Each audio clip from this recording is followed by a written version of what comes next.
Chapter 950. Everyone, if we cooperate with all sincerity, we will definitely be able to open the barrier of this fragment world and reach the true heaven-eradicating abyss. The golden-haired cultivator passionately said. Behind him were 90 other cultivators.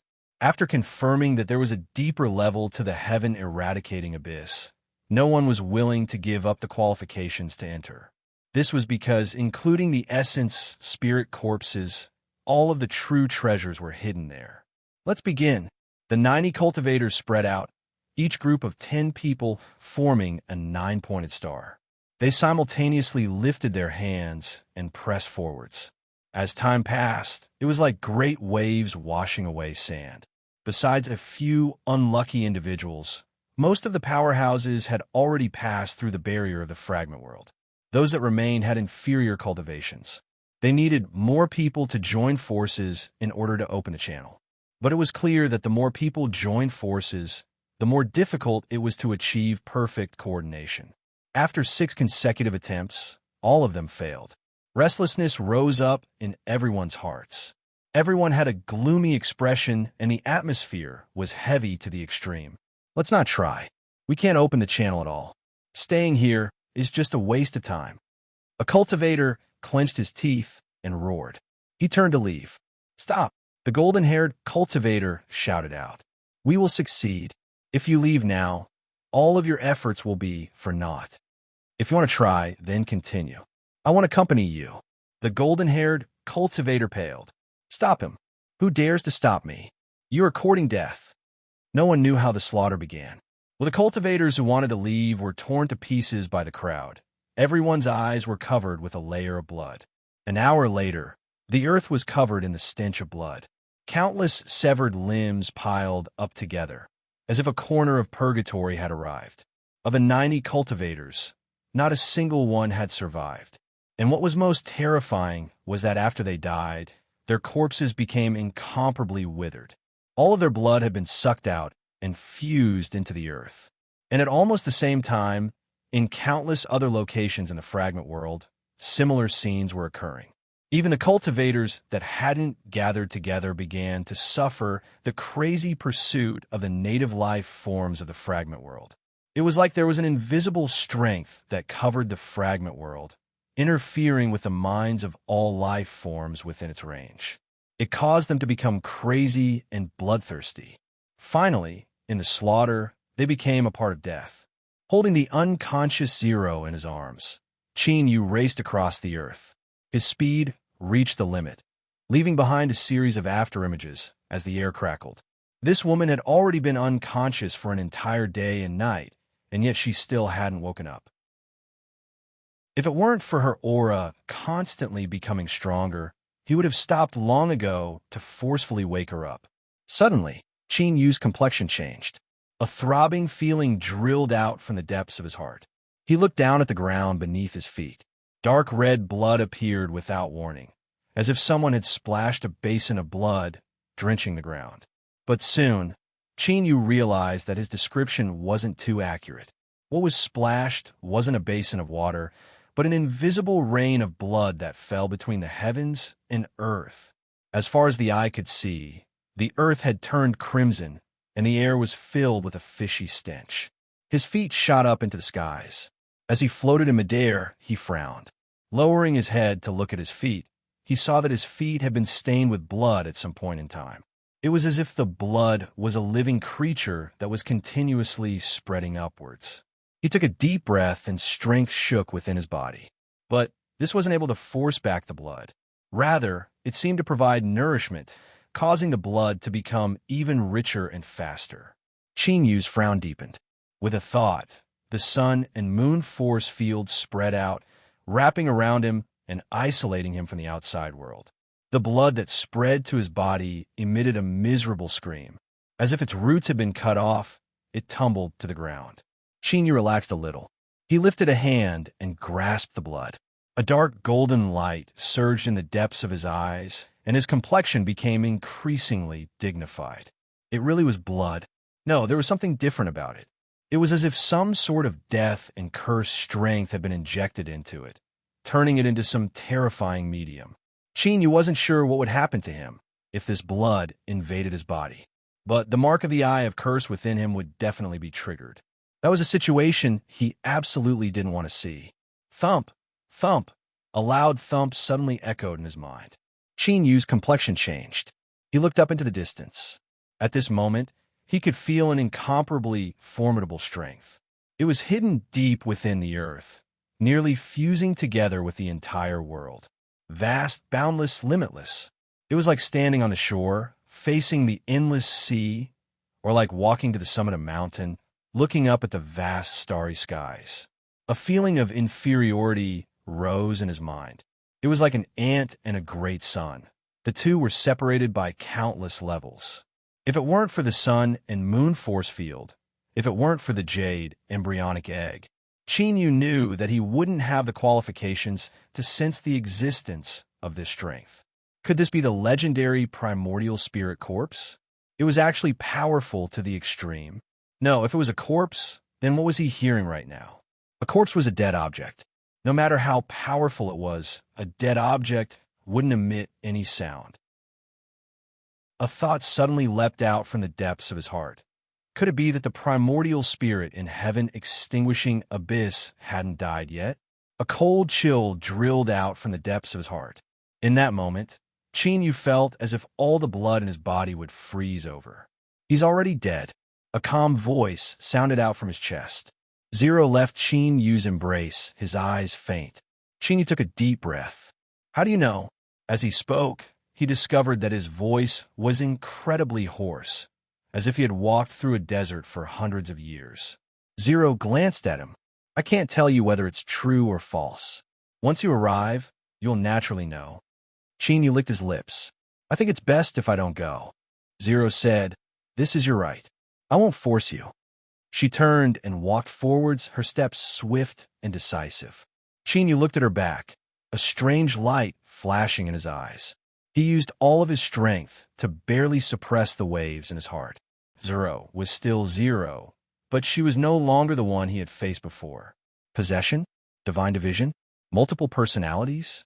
Chinyu wasn't sure, but the current Zero gave off a feeling like a black hole, one filled with danger. He thought for a moment, and then used the illusion sundering eye to see just what she was hiding beneath the surface. But as soon as this thought appeared, he began to worry. It was like his heart was placed on a fire, constantly burning and roasting.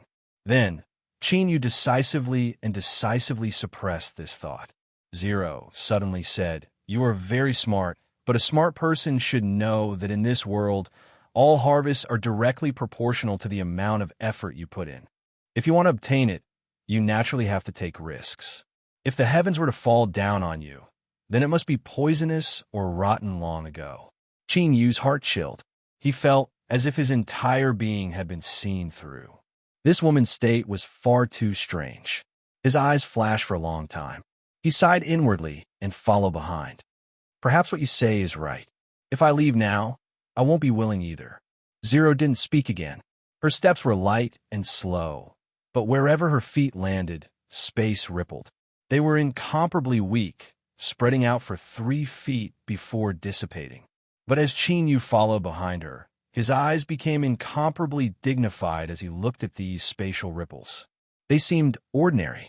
Even if a cultivator hadn't broken into the divine realm, they could still easily rely on their cultivation to do so. But this wasn't the case. These ripples completely isolated her aura. Chinyu could see her back, but if he closed his eyes as expected, it was empty. Thinking back to Zero's previous behavior, Chinyu couldn't help but guess. Could she be related to the origin divinity that died in heaven eradicating abyss?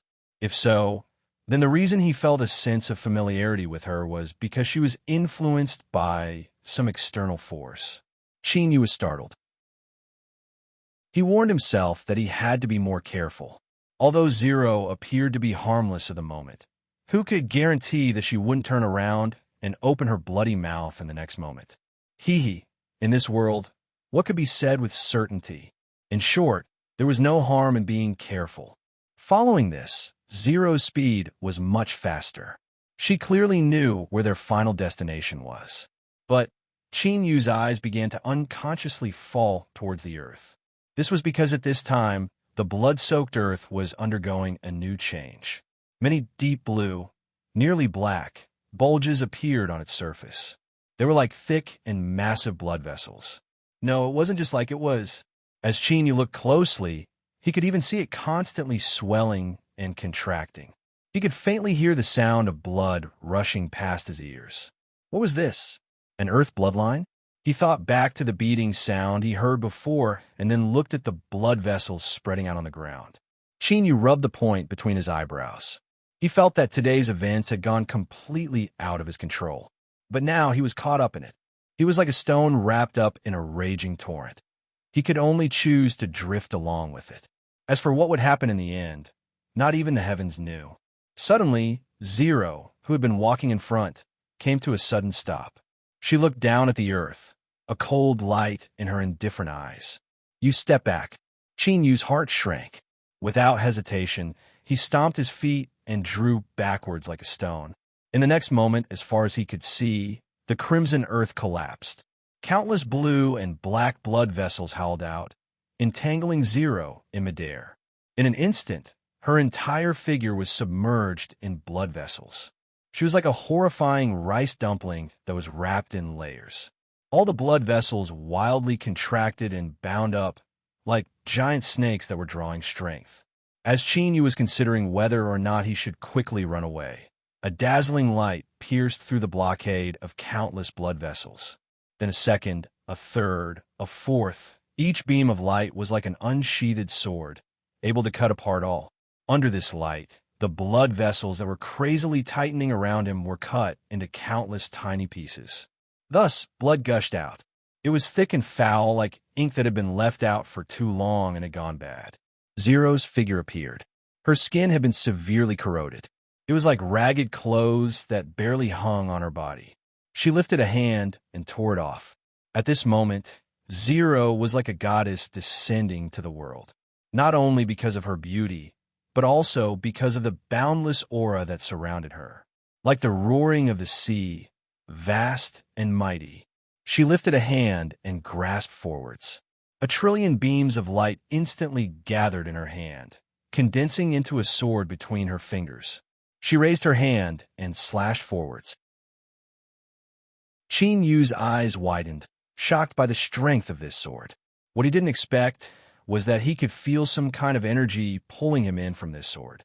The source of this pulling was the silver moon sword intent that he had comprehended in the world of the blood moon and used to cut apart the blood moon. If what he controlled was the silver moon sword intent, then what he saw in front of him now represented the great sun that illuminated the world. Its name was the Great Sun Sword Intent. Endless thick blood instantly split apart. A massive amount of it was burned and evaporated, but in the next moment it condensed back together. All of the blood collapsed inwards, its volume rapidly shrinking until it turned into a figure completely condensed from blood. This figure looked at Zero and emitted an irrational roar. But for some reason, Qin Yu could faintly feel a trace of resentment in this roar. The blood figure lifted a hand and grasped forwards. With a heaven-shaking explosion, the phantom of a raging river of blood appeared in the skies. It rapidly shrank into a blood sword and fell into his hand. The blood sword slashed down. It was like a raging river of blood, emitting a cruel roar. At this moment, Qin Yu's eyes were filled with blood red. The entire world was dyed red. Zero was expressionless. The sword of light in her hand fell down without hesitation. A dazzling light erupted from within. It was like a true sun had arrived, crashing into the river of blood and cutting it in half. Half of the river of blood was burned away by the blazing sun, and the other half was blasted away in all directions, collapsing and disappearing. A single sword strike had broken through this raging river of blood. Its terrifying might was hard to imagine. Chapter 9:51. Blood Shadow roared out in pain. His body loudly exploded, turning into a mist of blood as if he were being burned by a raging inferno. If this were any other place, Zero's great sun sword intent would have been enough to kill him. But this was Blood Shadow's home field. It was a loud rumbling sound. Countless blood vessels on the ground exploded and blood gushed out, drawn by an invisible strength and fusing into Blood Shadow's body. Blood Shadow shook and his figure twisted, rapidly solidifying. With a roar, he thrust his hand into his chest and forcefully pulled out a mass of light. This light was bright and dazzling like a miniature sun. With a sizzling sound of corrosion, it rapidly dissipated. Blood Shadow spread out his arms. There was a thunderous roar in the skies. Trillions of blood fog gushed out from nothingness, gathering together. They tumbled about like a raging sea of blood. They released an endless and cruel aura of annihilation, as if they would submerge the world. Boundless blood sea. Vague syllables came out from Blood Shadow's mouth. He clenched his fists and pulled downwards. Rumble, rumble. Beneath the skies, the vast and endless blood fog was like a tumbling sea. All of the seawater roared and surged downwards. Giant waves towered into the heavens, able to block everything. Everything was crushed to powder and dissolved into a part of the blood sea. Zero's long hair fluttered in the wind. Her entire body began to emit light. Faint traces of light emitted from her pores, as if a true sun were sealed within her body. She lifted her hand. The sword of light between her fingers began to tremble and hum. The temperature in the air crazily rose, as if an invisible fire were burning within it. Yu hurriedly closed his eyes.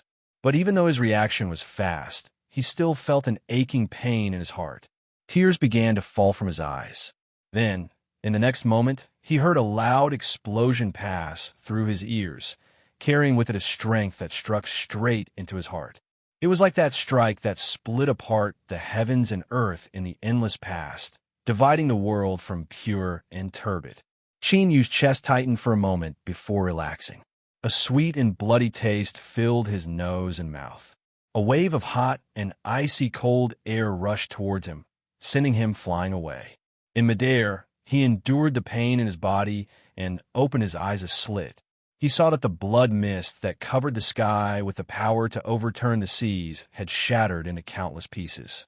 Each piece was wrapped in flames and burned into nothingness. Zero stood between the heavens and earth. Strong winds ruffled her dress, outlining her perfect figure. But in Yu's eyes, her back seemed a bit frail. It must be an illusion. How could someone as powerful as her have such an attribute of softness? Before you could finish this thought, Zero fell to the ground. The great sun sword in her hand extinguished and dissipated. An impulsive impulse gushed out from the depths of his heart. It was so powerful and direct that he didn't even have time to make a rational judgment before it made a decision for him. With a loud roar, the two hearts in his chest wildly beat, pushing the blood vitality within his body to erupt. Yu took a heavy step forwards, forcefully breaking through the raging tide of strength. He was like a fish swimming against the current. Ka-cha! Ka-cha! He could clearly hear the sound of his bones and flesh cracking. It was so dense that it was impossible to count. Yu bitterly smiled. But he had no other choice. He could only stretch out a hand and catch the falling Zero. Thump! With a dull thud, Yu's field of vision darkened. He felt as if he wasn't hugging a petite woman, but a mountain that fell from the highest heavens. At this moment, his arms were broken into several pieces, and the ribs in his chest were most likely shattered. Puff! He spat out a mouthful of blood. It fell onto Zero's pale face, contrasting with her skin. When combined with the scene of the sea of blood collapsing in the skies, there was a soul-stirring beauty to this scene. Unfortunately, as the only spectator, Yu didn't have any thoughts of appreciating this scene. His only thought was, "Big sister, you're really heavy." Bang! The two of them tumbled to the ground. The earth collapsed, forming a giant pit. Yu's eyes widened. He had to use a great deal of strength to swallow back the miserable scream that reached his lips. He gasped for breath. Perhaps it was because the hot air gushing out from his nose and mouth had washed over Zero. Her face flushed red and her ears flushed red. Thus, Chinyu discovered that the zero he first saw had returned. "Thank you," she said in a small voice. Chinyu's lips curled up in an ugly smile. If he could choose, he really wouldn't want to catch her. He closed his eyes and galvanized the blood vitality in his body, borrowing the formidable attributes of the ancient undying body to restore his mortal wounds. Zero turned and sat down. Her eyes seemed a bit vacant. She looked around, a trace of fear and worry on her face. Thinking for a moment, she flipped her hand and took out a crimson stone. "This might be able to help you recover faster." Chinyu opened his eyes and took the stone. With a thought, billowing blood vitality gushed out from it and fused into his body. His damaged flesh, blood, and bones cheered as they greedily absorbed this strength. A faint numbing and itchy feeling spread out. This stone actually contained the blood of some formidable life form. The reason it was crimson was because it had fused with blood. After determining that this blood vitality wouldn't harm him, Chinyu absorbed it with all his strength. At this time, and in this strange and dangerous land, it was best to put away his curiosity as soon as possible. The most important thing was to recover from his injuries as soon as possible. Chinyu frowned. He opened his eyes and placed the stone in his chest. He looked at the puzzled Zero and said, "Someone is coming." Zero's complexion changed. "How are you?" Chinyu shook his head. "I'll act according to the situation. I'll try to delay for as much time as possible." The stone was still in his chest, and the blood vitality continued to pour into his body. With every breath of time that passed, his injuries would recover a little. Whoosh, whoosh, the sound of breaking air approached. Several figures wrapped in light appeared at the ends of Chinyu's line of sight. Chinyu stood up. Although he was in pain, he didn't reveal anything. He reached out and pulled Zero behind him. This woman's current condition wasn't right. Although she seemed normal on the surface, she was extremely weak. It was clear that defeating Blood Shadow just now had caused serious damage to her body. Schwa, schwa. The six figures landed when there was still some distance between them. The light converged to reveal the figures within. They swept their eyes around, shock on their faces. It was clear that they had sensed the shock waves from the battle between Zero and Blood Shadow that hadn't yet dissipated. In fact, the reason these people had appeared here was because they had been attracted by the sounds of their battle. Their eyes gathered on Chinyu and Zero. The six people frowned, sizing them up. After a moment of silence, one of them said, "Fellow Taoists, may I ask what happened here just now?" Chinyu said, "A battle occurred." His expression was indifferent as he spoke nonsense within nonsense. His eyebrows remained straight as he swept his eyes over the six people. "Now, do you have any other questions?" There was a period of silence. The six people clearly didn't expect Chinyu's response to be so cold and indifferent. The cultivator who spoke smiled. "We are all cultivators of Great Chu. After entering this heaven-severing abyss, we should help each other and support each other. I can see that fellow Taoists have suffered some injuries. How about you come with us so that we can take care of each other?" Chinyu said, "You are right. We are indeed injured. But the more we are injured, the less we can trust others. Do you not understand such a simple truth? Or are you deliberately probing us? Do you want to attack us?" The smile froze on the cultivator's face. He furrowed his eyebrows and looked at Chinyu. "Fellow Taoist, you are far too suspicious." Chinyu reached out and grabbed Zero. He stepped forwards. "Move aside." At the same time, his thoughts stirred. The sun-moon force field spread out, wrapping around the two of them. The other cultivator's complexion changed. His pupils shrank, clearly shaken. After a moment of silence, the person coughed and took several steps back. "Since fellow Taoist is so cautious, we naturally won't stop you. Please." Chinyu pulled Zero away. "Hold on," another cultivator said. He lifted a hand and pointed. "This fellow Taoist can leave on his own, but she must stay behind." The air fell deathly silent, and the air pressure crazily fell. Chinyu narrowed his eyes and sighed inwardly. Indeed, things like bluffing didn't work every time. The cultivator who spoke had an extremely calm expression. There was a hint of ridicule in his eyes, It was clear he had already realized something. Even if Qin Yu was willing to stand idly by, there was no way he would be able to safely leave this place. Since he couldn't leave, he could only fight his way out. As for whether or not he could succeed, that would depend on his luck. Qin Yu lifted a hand and pointed a finger. There was a loud explosion between the heavens and earth. This was the shaking of the laws. An invisible strength rapidly gathered in the air as he pointed his finger, rumbling towards the last person who spoke. Since he had attacked, the 6 people in front of him were all enemies. To Qin Yu, it didn't matter which one he dealt with first. If so, he would definitely choose the most loathsome one. You dare? This person was enraged. He clearly didn't expect Qin Yu to attack so decisively. Just as his voice left his mouth, the anger on his face froze, and he immediately revealed a look of panic. Since he chose to attack, there was no need to hold back. If he could severely wound or even kill one of them, that would be the best result. Thus, at this time, Qin Yu directly used the blue finger. This was his strongest single-target supernatural ability. With his current strength, even a divine realm powerhouse would find it difficult to retreat. Of course, taking 10,000 steps back, the reason Qin Yu dared to turn hostile was because he had a card in his hand.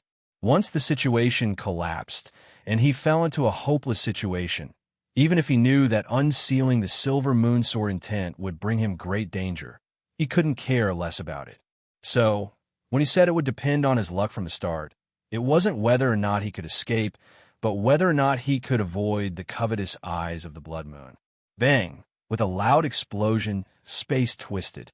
The cultivator struck by the blue finger wildly spat out blood from his nose and mouth as he was sent flying away. Between his eyebrows, the flesh and blood split apart, revealing pale, white bones. One could clearly see the cracks and dents on the surface. Even though he resisted with all his strength, he wasn't able to completely isolate the killing power of the blue finger. If he had been just a little bit more, his head would have been blown apart. The shock and fear in his heart could be imagined. Chai Yin had cultivated his entire life and was known as a genius. Although he didn't come from a noble background, he had been chosen by his honorable master at a young age and had been carefully trained. His path had been more daunting than dangerous, and he had never encountered such a situation before. When he thought about how he had just brushed past death, his heart trembled, and his entire face became twisted. Kill him! Kill him! Without needing him to speak, Qin Yu had already taken the initiative to attack. Both sides had shed all pretense of cordiality, and in a place like heaven eradicating abyss, shedding all pretense of cordiality was equal to life and death. Either they all died, or the man and woman across from them would be torn apart and their souls refined without a single trace left behind. Of course, in the eyes of Chai Yin's companions, the ones who would die today would be Qin Yu and Zero. Genius 1 Second Remember website. Mobile version. Chapter 952. Die. The first cultivator to speak took out the saber on his back and slashed down. Not only was his movement simple and crude, but the power behind it was equally brutal. As the saber locked onto him, Qin Yu's heart shrank. As he thought, those that dared to kill and plunder in heaven-eradicating abyss weren't ordinary people. The reason Qin Yu made this judgment was because the first time he saw them, he could feel a thick killing intent and bloodthirsty aura emanating from the bodies of these 6 people. Thus, he changed his original intentions and didn't delay for time. Rather, he tried to use a tough attitude to scare them away. The reason was simple. Facing these murderous fellows, if he revealed any weakness, they wouldn't hesitate to bare their fangs. If you still have the strength to fight, then kill one of them first. Otherwise, you can only protect yourself. Qin Yu shouted out loud. He let go and leapt forwards, facing the saber. Deep in his eyes, a dark golden light surged. He lifted his hand and punched out. Across from him, the saber-wielding Lien, he felt a bit awkward.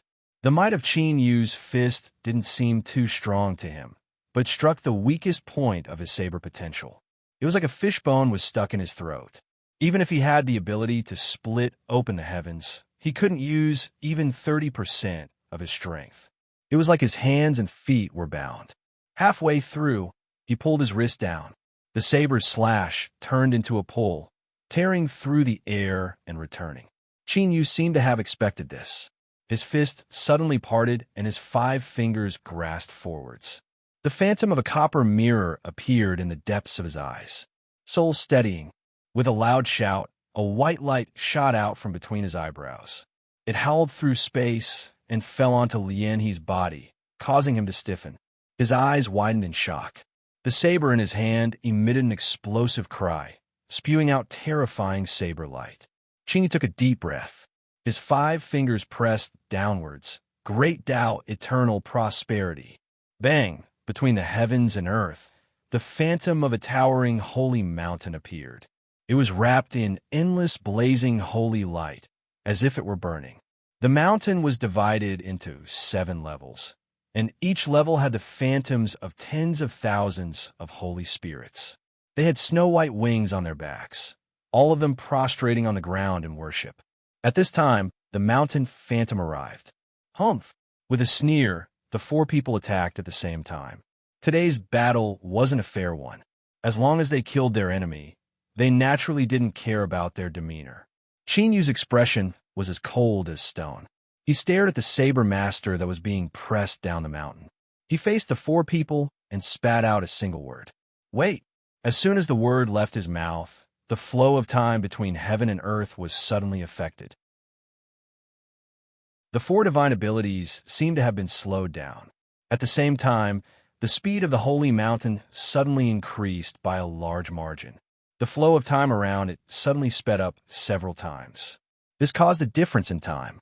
Although it was only a breath of time, it was more than enough for Qin Yu. He raised his hand and clenched his fist. A spear phantom appeared in his hand. As he clenched his fist, the spear's body suddenly solidified. Xiao Qian raised his hand and tossed the spear. The spear tip tore through the air, giving off sharp sounds as it headed for the suppressed bladesman at the foot of the holy mountain. No! The bladesman cried out in shock and anger. Clearly, he had not expected that he would end up in such a dangerous situation. The fact that he could make a sound meant that the power of the soul-setting divine light had been shaken off. However, before he could block or retreat, the 7-layered sacred mountain had already arrived. The Tao monarch's cultivation of the great Tao had reached a transcendent boundary. After Qin Yu reflected the trillions of stars of the great Tao and continued to perceive it, its might was several times greater than before. Even though this bladesman was astonishingly strong, he couldn't easily escape. Moreover, all Qin Yu needed now was an extremely brief moment. The ancient divine spear arrived.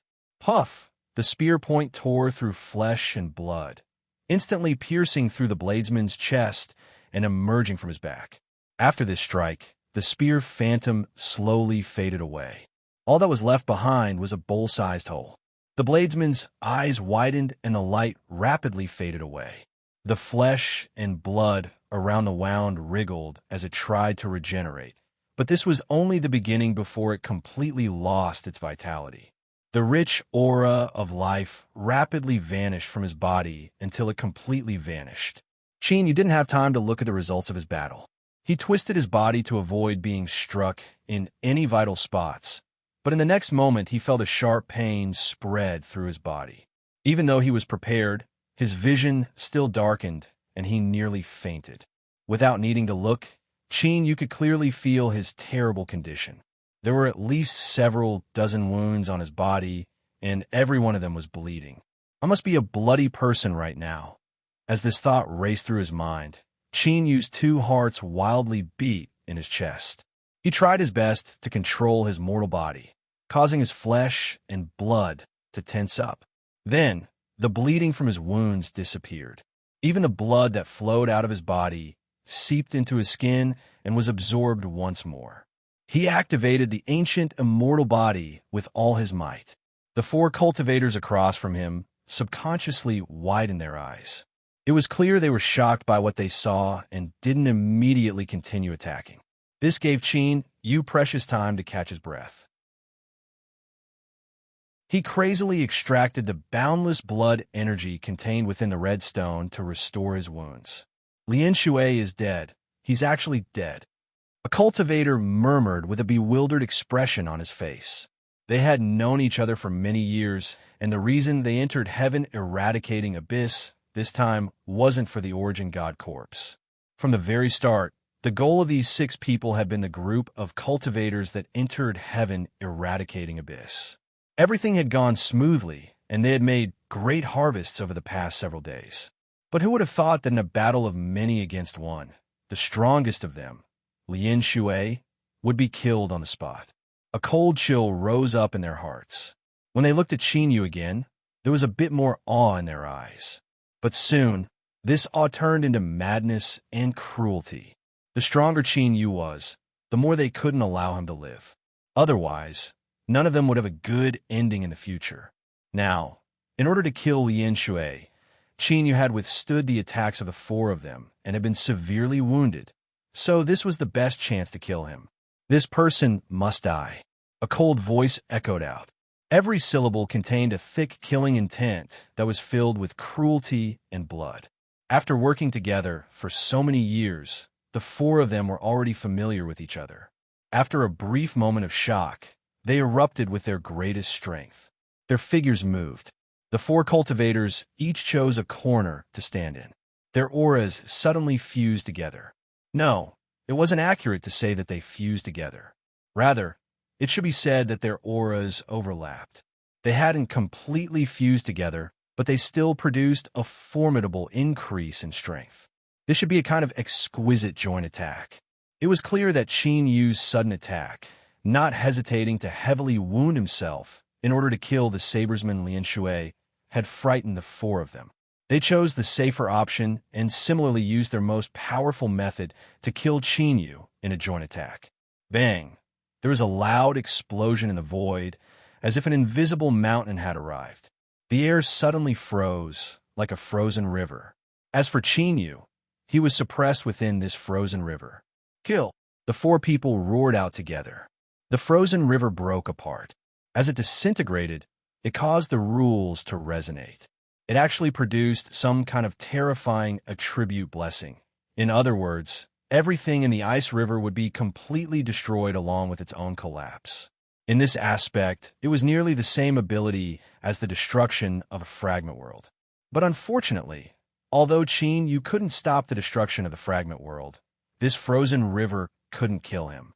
Puff! Puff! Wounds appeared all over his body, causing his already distressed appearance to become even more miserable. But in his heart, he was incomparably gratified. This was because Xiao Chun was very sure that if he had not injured one of them in a sneak attack and killed the bladesman with his life on the line, he would not have been able to withstand the combined attacks of another person in his current state. Since he hadn't died yet, no matter how desperate the situation was, he still had a chance to survive. Chai Yin's eyes were filled with resentment as he gazed at Qin Yu. Seeing that the combined attack of the 4 of them couldn't kill him, his heart couldn't help but shiver. As a member of this team, he was clear about the secret techniques that the 6 of them had mastered. Although they had never tried it before, they were confident that as long as the 6 of them joined hands, even if they had to face an original God Realm expert, they would have a chance to survive. Because of this, when they got the news of the opening of Heaven Eradicating Abyss, after a short discussion, they decided to enter and hunt. As long as they didn't target the original God Realm's corpse, they thought that their safety wouldn't be a problem. However, there was a gap between reality and imagination. Lin Shui was killed, and he was wounded severely. Even though the other 4 had joined hands, they still couldn't kill the man in front of them. The combined attack of 4 people. Even a peak divine realm expert would find it hard to resist. This person's cultivation base wasn't high. So how could he do this? Chai Yin couldn't figure it out, but he was sure that they had to kill Qin Yu today. Otherwise, they would be in big trouble. Taking a deep breath, his eyes fell on Zero. From the beginning of the battle, she had retreated far away, and her aura, there was obviously something wrong with her. Chai Yin didn't know the relationship between Qin Yu and Zero. In his opinion, Qin Yu was willing to fight for her, which meant that he valued her a lot. If he could capture this woman, why wouldn't he lower his head? With this thought in mind, Chai-in lifted his hand and pointed several times at his body, using a secret technique to temporarily seal his internal injuries. He tried to mobilize his cultivation base. Although his strength was greatly reduced, it should be enough to capture this woman. Shua, light flashed around his body. Chai-in sneered and leapt forward. He lifted his hand and grasped forward. The air rumbled. He had deliberately released his strength to create this sound so that Qin would notice and divert his attention. Chai-in glanced at Qin from the corner of his eyes. Qin was in the middle of four people's battle, but he didn't even glance at him. This made Chai-in feel as if he had miscalculated. Was he wrong? No. This person must be trying to fool me. How ridiculous. Did he think that I would be fooled? I will capture this woman. I want to see how long you can resist.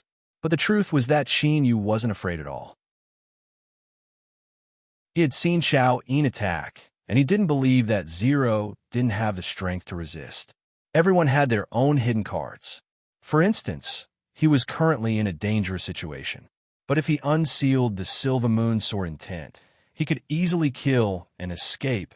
With Zero's mysterious strength, could she not have some hidden cards? Qin, you want to know just what sort of strength she was hiding? There was a miserable scream. The sneering Xiao-yin's eyes suddenly widened, filled with fear. His hand trembled as he desperately tried to take it back. But it seemed as if it had been grabbed by another invisible hand. The temperature in the air began to rise at an alarming rate. Xiao-yin's face flushed red and white steam rose from his head. His eyes widened and the blood vessels on the surface bulged out. His expression was fierce and twisted, as if he were withstanding a great deal of pain. Then flames drilled out from his body. That's right, it was the kind of fire that could bring warmth and also destroy. It drilled out from every pore of his body, wrapping around Xiao-yin. He was like a candle that had been lit. Unfortunately, the flames were too bright, and there were too many sparks, causing him to burn away too quickly. Thus, Xiao-yin's entire body began to dissipate at a speed visible to the naked eye. After several breaths of time, all that was left over was ashes. Whew! A gust of wind blew past, sweeping away the ashes. Then, in this world, there was no longer any trace of him left behind. Zero slowly looked up. Her eyes fell on Qin. After a brief pause, she looked at the four cultivators that had formed the formation. You people are really hateful. As she spoke, she lifted a finger and slowly pointed it out. The complexions of the four cultivators changed. Their minds instinctively screamed out loud. Their souls sensed that the world had turned crimson. This wasn't blood, but endless flames that completely wrapped around them, leaving no gaps. After 4 miserable screams, the world returned to silence once more. All that could be heard was Qin Yu's heavy breathing. Zero looked at him, her eyes indifferent. Aren't you afraid that I will kill you? At this time, she was expressionless, as cold as an azura, and her aura was limitless and terrifying. Genius 1 second to remember website. Mobile version. Chapter 9:53. Qin Yu shook his head. I don't think you will.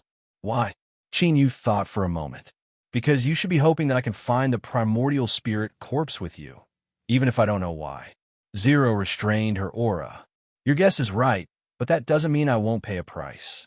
The favor you helped me before will be offset by this matter. Moreover, I don't have much strength left. If you don't want to die, then protect me. Qin Yu nodded earnestly. I promise you.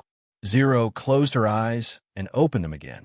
She was still herself, but she wasn't herself anymore.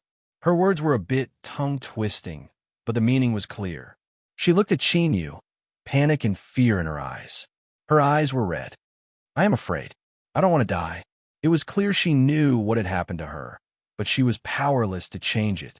Qin Yu was silent for several breaths of time. Then, he slowly said, Don't worry. You will live. Zero's eyes widened. Really? Qin Yu nodded. Zero revealed a smile. Although it was a bit forced, he could feel that she was relaxed from the bottom of her heart, as if Qin Yu's words were completely trustworthy to her. Are you really called Zero? Why? I am an orphan. There was no need for further explanation. Yu's eyes softened as he looked at her. Let's go.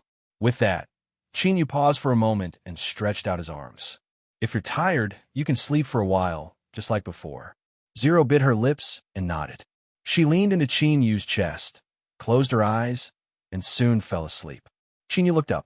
Deep in a vast earth, he said something in a low voice. Then he stepped forwards and shot into the skies. He was in a distressed state. His injuries were heavy, so heavy that he could collapse at any moment and fall into a state of unconsciousness. But he had to leave this place. Zero and Blood Shadow's battle had caused far too great commotion. If it could draw in the Bladesman's group of 6, it could also draw in other cultivators. The earth was covered with blue and black blood vessels. They constantly swelled and contracted, like an incomparably powerful heart that was beating. After a brief moment of shock, all the cultivators who had passed through the barrier of the world fragment and arrived here discovered a fact. They could no longer land on the ground. Because once they sensed the aura of living beings approaching, these blood vessels that covered the ground would crazily surround them. They would entangle their prey layer by layer until all of their flesh and blood fused into the ground. If that was all, then it wasn't hard for the powerful cultivators to accept it. After all, with their cultivation, it was a simple matter for them to sit in the air. However, it was clear that things weren't as simple as they seemed, because there really was blood flowing through these greenish-black veins. As blood flowed, it emitted sounds. It sounded like countless rapidly flowing streams. At first, it didn't seem like anything. However, as time passed, a strange change occurred. The sound of blood flowing was like some sort of devilish music that could affect a cultivator's mind. If one couldn't resist it or struggle free, they would eventually be controlled. The result was, "Come back, Shinrong, come back quickly." A man shouted loudly, blood spurting out from his mouth and nose. A piece of his clothes was torn on his chest, revealing a slender and small woman's palm print. The exposed skin was covered in frost, showing a greenish-black color. He struggled to chase after her, but was pulled back by someone beside him. "Yinzong, she has lost her mind. There is no saving her. If you continue to approach, you will be killed by Shinrong." "Ah!" The man called Yinzong screamed in pain. Why is it like this?" He watched helplessly as the woman called Shinrong landed on the ground with a calm and happy expression. She sat down cross-legged, allowing the blue and black blood vessels to wrap around her body. Then they tightened again and again. The sound of bones breaking and flesh tearing rang out. Thick blood flowed out and poured onto the ground. In the blink of an eye, it was completely absorbed and became a part of the earth. From beginning to end, this woman didn't resist at all. She didn't even let out a painful groan. It was as if, in her eyes, being killed and having her flesh and blood fuse with the earth was an extremely lucky thing. Her expression was the best proof. The cultivators who broke and called this the demonic sound of blood. They were frightened, but they found that they couldn't avoid it, because the earth under their feet was scarlet, and where the scarlet land was, there were bluish-black blood vessels everywhere. It wasn't that no one had tried to destroy the blood vessels on the ground to obtain a safe place to rest. But in the end, all these attempts ended in failure. All those who tried to do so were submerged in the blood. Their entire bodies dissolved and became a part of the blood. Since they couldn't avoid it or destroy it, they could only move forward. If they found the source of these blood vessels, perhaps there would be a chance of survival there. In the eyes of some powerful cultivators, the place where the blood vessels converged might be where the original god's corpse was. Some people were terrified and desperate. Some were in pain. Some were full of ambition, and their eyes were hot. But they didn't know that the real nightmare was still brewing. When it came, everyone would become its prey. No, calling it prey might be too gentle. Perhaps calling it food would be more accurate. Yu didn't know what dangers awaited them in the future. He only calculated the time and discovered that Lei Xiaoyu could only last for another 10 days. Because of this, he couldn't help but speed up. As they flew through the air, Zero had already woken up. Her condition wasn't too good. She lay on Qin Yu's back, and the two of them swept their eyes over the land, dignified expressions on their faces.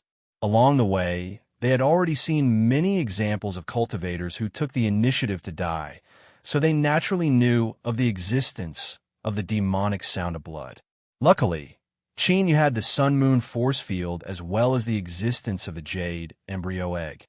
Perhaps because of some unknown existence within Zero, the two of them weren't affected at all. Thus, even though they were a bit slower when they opened the barrier of the fragment world, they had already chased after many people. It was likely that they had already become the first group to walk in the front. Suddenly, Qin Yu slowed down a little. Behind him, Zero looked up.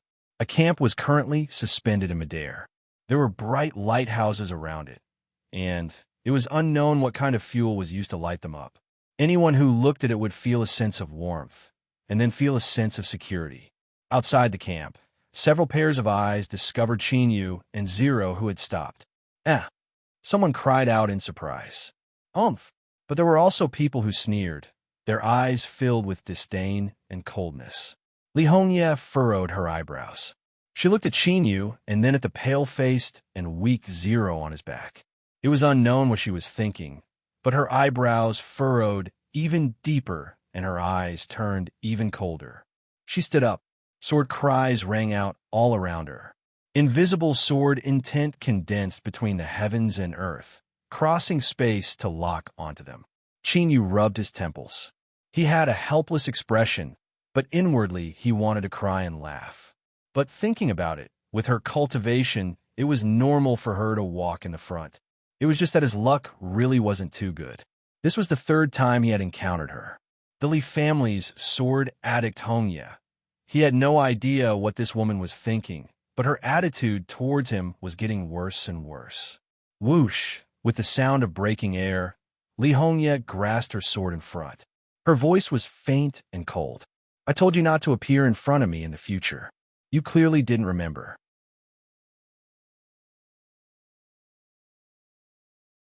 Chapter 954. In fact, Qin Yu was well aware of why Li Hongye's attitude towards him had changed. As he thought of Lei Xiaoyu that he had placed deep within the cave of that powerful dragon beast, Qin Yu couldn't help but feel cold towards her.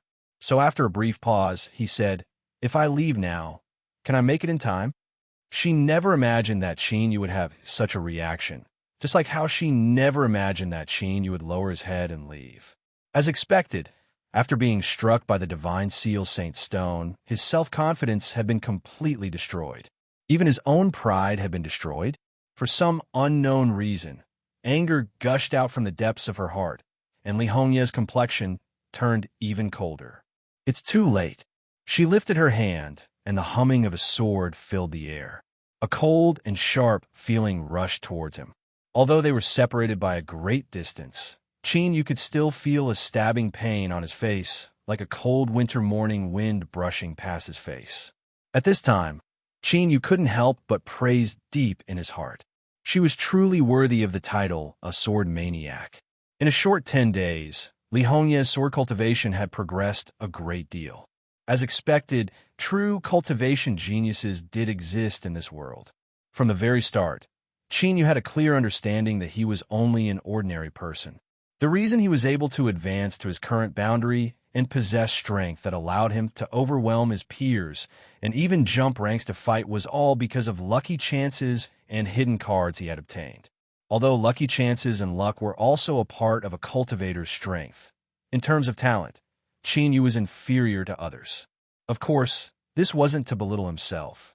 Qin Yu could face anyone and say, without shame, that the reason he had his current cultivation was because of his own hard work and perseverance. Zhuohan's eyes revealed a cold sneer, as if he could already see Qin Yu crying blood and screaming miserably beneath this sword. He didn't doubt Li Hongye's strength at all. So, if this person knew that Qin Yu still had such thoughts in his mind, he would likely berate him for not knowing the difference between life and death. Unfortunately, Li Hongye's sword wasn't able to cut down. A figure fluttered over, blocking in front of Qin Yu. Frowning, Li Hongye expressionlessly asked, "Why?" Mo Yuan said, "He is an old friend of mine." "An old friend?" Li Hongye frowned, her eyes as sharp as swords. I have never heard of him in the Imperial City. Mo Yuan's expression didn't change. You should know that I have no need to lie. The deeper meaning behind his words was that even the sword of sword maniac Li would not be able to harm the person he wanted to protect. Li Hongye raised her eyebrows slightly.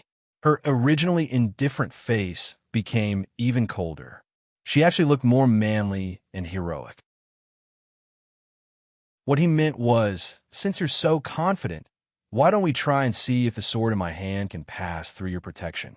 Zhuahan hurriedly said, Miss, please calm your anger. Although some of fellow Taoist Qin Yu's actions are despicable, there is no direct conflict between you and me. Since Miss Mo Yuan is here, please be lenient. Don't ruin our relationship because of this person. Li Hongye was silent. After several breaths of time, she sheathed her sword and turned to leave. I can stay my hand, but he must leave immediately. Zhuahan cupped his hands together towards my... Miss has already backed down. I asked Miss Mayuan to understand. He paused for a moment and glanced at Qin. If I may be so bold as to remind Miss Mayuan, there are some people who, even if they are old acquaintances, should quickly recognize their true colors. He shook his head and left. Mayuan furrowed her eyebrows. In the end, she didn't say anything. Her eyes fell on Qin. After a moment of silence, she said, I only have one question. Is Miss Lei still alive? Qin was a bit embarrassed. He didn't know where he had revealed a flaw, but it was clear that Mayuan had already noticed something. Moreover, she had directly faced sword maniac Li just now and protected him. Although Qin didn't need it, it was still a favor. And most importantly, Qin could see in Mayuan's eyes an extremely precious emotion of a young girl. It was trembling as if it would shatter at any moment. Thinking about it, he decided to remain silent. After cupping his hands together to express his thanks, he turned and left with zero. Mayuan's eyes shined and her lips curled up. In her opinion, Qin Yu's silence had already given her the answer. If Lei Xiaoyu had really been abandoned, he wouldn't be so calm. Then, there was only one explanation. She was still alive and well. Although she didn't know what the truth was, as long as Lei Xiaoyu was alive, the greatest stain on Qin Yu's body would no longer exist. Ma Yuan was truly happy, and she was even happier that Qin Yu didn't deny that he was an old acquaintance she mentioned. This meant that her initial guess was correct. He was him. Of course, the reason why Ma Yuan was happy and gratified was because of this point. If he were a stranger, what did it have to do with her whether he was good or bad? After watching Qin Yu leave the range of the camp, Ma Yuan loudly said, 1,000 feet ahead, the demonic blood sound has suddenly increased in strength. It is extremely powerful. You had best make some preparations before you attempt to make a breakthrough. Qin Yu paused. He turned and glanced at her. Then, he nodded and turned around. Ma Yuan's eyes widened. She watched as Qin Yu carried Zero on his back. The two of them circled around the camp and continued forwards. Could it be that he didn't hear her warning just now? No, that wasn't right. Qin Yu had clearly nodded to her. Shua, a light flashed. Ma Yuan stood in front of him. Don't go over there. Qin Yu said, Thank you for Miss Ma Yuan's concern. I know what I'm doing. These words seemed familiar. Ma Yuan's mind flew far away. She returned to what happened in Obam's territory. At that time, Qin Yu seemed to be like this. But the facts proved that he could indeed accomplish unbelievable things. As her mind was in a trance, Qin Yu had already passed her position and continued forwards. It was clear that Ma Yuan's voice had drawn the attention of many people in the camp. Li Hongye was expressionless. It was unknown what she was feeling, but her eyes became increasingly cold and silent. Zhuahan sneered. You have no idea of death or danger. He had personally experienced the terror of the demonic blood sound up ahead. Even if no one in this camp was weak, perhaps only Li Hongye could resist it. Qin Yu? He was simply seeking death. Had what happened just now aroused the last remnants of his pride? If so, then with this sort of reckless personality, it was no wonder that he had fallen to ruin after experiencing the Divine Seal Saint Stone. However, he still envied Qin Yu's luck with women. Lei Xiaoyu, Mian, and Zero, who was currently being carried on Yu's back, were all rare beauties. And most importantly, Zhuohan could faintly feel a strange emotion coming from Li Hongye. This was the fundamental reason why he viewed Yu with hostility. There weren't many cultivators in the camp, and not all of them knew who Yu was. After some quiet questions, they all had thoughtful looks in their eyes. Ma Yuan had personally appeared to save his life, and yet he didn't know how to cherish her. Such a person was truly a rare top-quality character. Forget it. He would just watch a farce and relieve some of his boredom. Zero leaned against Yu and felt his broad and solid shoulders. She could feel his strong heartbeat in his chest. It was as calm as it was at the start, and there was no change in his heartbeat. It was clear that the gazes and attitudes of these people didn't affect his state of mind at all. This was a true man of character. His heart was firm and unmoved by the outside world. Humph, humph, what you people know? Zero felt inexplicably proud in her heart. Then, she couldn't help but feel indignant for Yu. This feeling was like one's family being misunderstood and looked down upon by others. That's right, they were family. This was what Zero felt from the bottom of her heart when she faced Yu. Thus, she allowed Yu to hug her and curled up in his arms to sleep. Taking a deep breath, Zero propped herself up. She turned to look at the camp, a cold expression on her face. She slowly said, "Sometimes, I really don't understand why some people always think they're smart. Don't they know that once they are slapped in the face, the situation will be very ugly?" Her voice wasn't loud, but spread to all sides. Because she used her cultivation, her complexion paled and her breathing quickened. But she was satisfied. This was because these people would soon experience what it was like to be slapped in the face. That would definitely be interesting.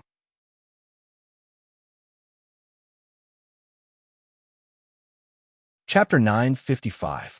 Yu revealed a helpless expression, but he could clearly feel that Zero was doing this from the bottom of her heart. She was crying out for him.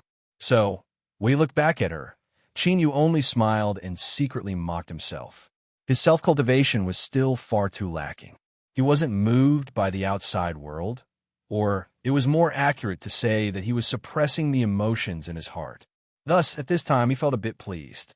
Indeed, the instinct to show off and gain face seemed extremely boring, but it was deeply engraved in the depths of everyone's hearts. Whether you admitted it or not, it still existed. Yu turned around and looked forwards. He allowed a light breath. Since he was going to start the face-slapping show, offending people was inevitable. Since this was the case, he might as well do it in a more elegant and perfect manner. This would also soothe the emotions that he had been suppressing all this time. "Let's go, Yu stepped forwards. Sure enough, the demonic sound of blood in his ears became much more intense. It was like countless annoying mosquitoes buzzing around him. But mosquitoes were just mosquitoes. Besides annoying him a bit, they had no real significance and couldn't cause any real harm. Lying on his back, Zero didn't respond at all. It was clear that the existence hidden in her body was incomparably tyrannical. These little mind-controlling tricks weren't able to affect it at all. Thus, the gazes that gathered behind him were filled with ridicule, coldness, confusion, all sorts of emotions. All of them froze in their eyes. Their mouths subconsciously fell open in shock. Some people rubbed their eyes again and again until their eyes turned red, still filled with disbelief. Just like this, they walked in. Only those who had personally experienced it would understand how terrifying the demonic blood sound was when its power suddenly increased by 10 times or more. It was as if countless thick and rusty iron nails were pierced into the skull, piercing through the brain and stirring it crazily. What was doing was no longer controlling the mind, but directly destroying a cultivator's will. Once the mind collapsed and was destroyed, all that was left over was a body that would be at the mercy of the demonic sound. Because of this, they had no choice but to stop and search for a way to shield or weaken the might of the demonic sound of blood. But now, the two people that they had ridiculed and thought were idiots that wanted to die had walked straight in without pausing, as if nothing had happened. Yu and Zero went deeper and deeper. They didn't look back, but this silence was in itself the greatest mockery. Thinking back to what Zero had said earlier, everyone in the campsite felt a mixture of shame and anger. At this moment, their faces really hurt. Johan took a deep breath and suppressed the tumbling thoughts in his chest. I don't believe it. There must be a problem. With just him, it's impossible. He took a step forward and directly flew out of the camp. Soon, he crossed 1,000 feet and entered the area where the demonic sound of blood flowed. Shwa! In an instant, the blood drained from Johan's face. His eyes widened and the veins under his neck bulged. He forcefully suppressed the scream at the corner of his mouth and retreated in panic. The devilish voice was still there. It was real. It was actually real. Johan clenched his teeth. He turned and flew some distance away. This happened to be where Qin Yu and Zero had stepped into the area where the demonic sound had risen. He flashed in and then retreated. The last bit of hope in his heart fell through. Perhaps the contrast with what he thought was too great, Johan was actually somewhat dazed at this moment. The camp was silent. Johan's actions already verified the thoughts in their hearts. The terror of the blood-flowed devilish sound was something that they could not withstand. As for Qin Yu and that clearly weak woman, they were actually able to completely ignore it. Disregarding everything else, just from this point alone, these two people had already far surpassed them. After being abandoned by the Divine Seal Saint Stone and suffering a setback, these forsaken saints were simply the greatest joke in the world. Had anyone ever seen a forsaken saint that was strong to such a degree? Li Hongye was silent. She looked at Qin Yu and Zero, who were gradually fading away, her eyes deep. It was unknown what her true thoughts were, but from her slightly quickened breathing, it was clear that her heart wasn't as calm as it seemed on the surface. Qin Yu. And Mo Yuan let out a long breath. She suddenly realized something. Perhaps on the day that the Divine Seal Saint Stone descended, the truth wasn't as they saw it. Thinking back to what Zero had said before, she became increasingly sure of this. A smile bloomed on her face. She felt her entire body relax from the inside out, touching the Divine Seal Saint Stone and causing the 3,000 great Daos to descend. Since Qin Yu was fine, his harvest on that day must have surpassed everyone's expectations. However, this should have been the correct direction of the script. After all, he was someone who could escape from the clutches of the Dragon Overlord. Suddenly, a thought flashed through her mind like a bolt of lightning.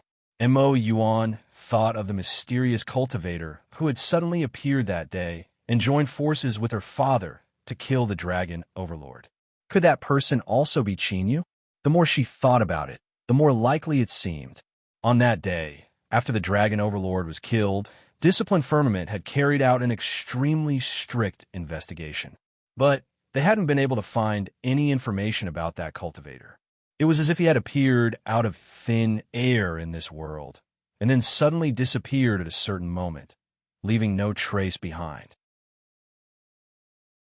If this person didn't exist to begin with, and was only someone in disguise, then Discipline Firmament believed that this person had died long ago. Naturally, they wouldn't have been able to find any clues about him.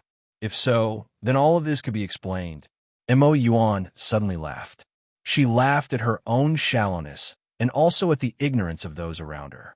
If everything was as she thought, then even though she hadn't contributed in killing the Dragon Overlord, she would still be regarded as a genius of the younger generation. Then, what sort of evaluation would be given to Qin Yu, who had personally killed the Dragon Overlord? She feared that even the so-called number one genius of humanity, Shao Qi, would be far from being able to compare to him. It was no wonder that Qin Yu had maintained his silence this entire time. He didn't care about the outside world's attention or evaluation of him at all. Perhaps in his eyes, all of this was childish and laughable. It wasn't worth it for him to pay attention to it at all. Although, strictly speaking, Mo Yuan was also one of the people that had been ignored, she didn't feel too ashamed at this time. Instead, she felt a bit of pride rise up from the depths of her heart. Perhaps it was because they had once fought side by side, and Qin Yu had even saved her and her father's lives. As Mo Yuan thought of this, she tried her best to avoid a certain shameful thought in her heart. Her heart couldn't help but beat a bit faster, and her face blushed red. This made her already beautiful appearance seem even more stunning. When Juhan returned to the camp, he just happened to see this scene. Although he didn't have any other thoughts towards Mo Yuan, everyone had a cute and beautiful heart. Before, he had held 30% hostility and 70% disdain towards Xinyu. But now, it was 70% hatred, 20% dread, and 10% fear that he didn't want to admit to himself. Zhuohan swept his eyes around. At some unknown time, he had walked out of the camp and looked up at the people behind him. He could feel the subtle emotions in their eyes, and he thought he should say something. I don't believe that he relied on his own strength to accomplish this. Zhuohan took a deep breath when he saw the gazes of everyone converge on him, and he repeated what he said before continuing. Both of us can sense his cultivation, and he absolutely hasn't stepped into the God rank realm. In other words, he's at most opened up a few more paths to the God rank realm than us. Misty is here. You and I can both see how strong she is. Although she hasn't fought Shao Qi, I believe she isn't any weaker than him. As for Shao Qi, he is a legendary existence, a super genius who has opened up 8 divine paths. Could Qin Yu be stronger than him? Good. Even if we take a step back and say that Qin Yu is stronger, at most he has opened up 9 divine paths. That is the limit that a cultivator who hasn't entered the divine realm can reach. The difference between a single divine path is indeed great, but it absolutely cannot reach the degree that you and I saw. Everyone's eyes brightened. It was clear they were beginning to believe his words. This was because what they saw was far too astonishing, far too inconceivable. If Qin Yu was barely able to resist the demonic blood sound, then that would be fine. But in reality, it was as if he didn't sense anything at all. He walked over it as if it were flat ground. Zhuohan let out a long breath, as if he wanted to release all the stones in his chest. He loudly said, and, most importantly, do not forget that he's carrying a woman on his back, a woman who is clearly injured and has a weak aura. It is impossible to use the strength of others to block out the demonic blood sound. You and I have already experimented with this. Perhaps there is a slight chance that Qin Yu really does possess formidable strength. But if that injured woman was able to safely pass through it like him, just what did she rely on?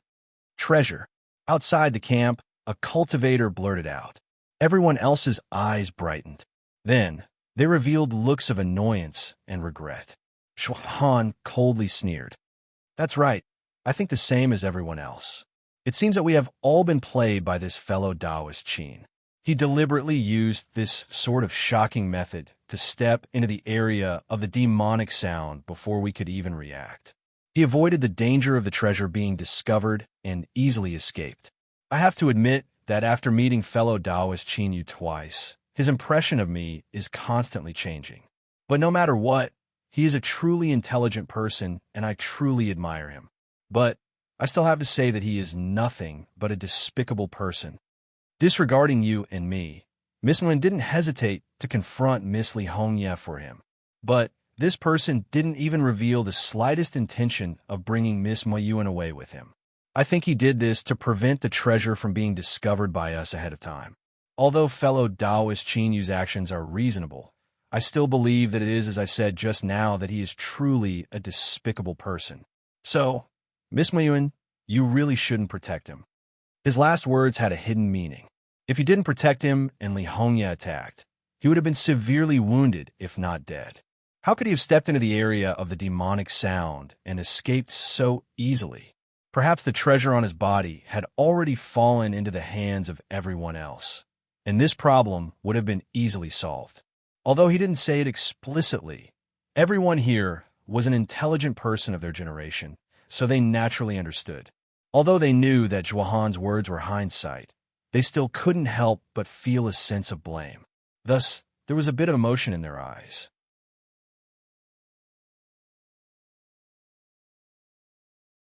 Chapter 956. Mo Yuan suddenly felt that this was laughable. She felt sorrow for these people in front of her and also a bit of shame that she had been associated with them all this time. Most of these people were known as geniuses and looked down on everyone else, So, how could they calm down and truly reflect on themselves? That's right. Mo Yuan admitted that Zhuahan's words were reasonable. Even she was shaken after hearing them. But she also knew that everything Zhuahan said was just his own conjecture, and these conjectures were definitely wrong.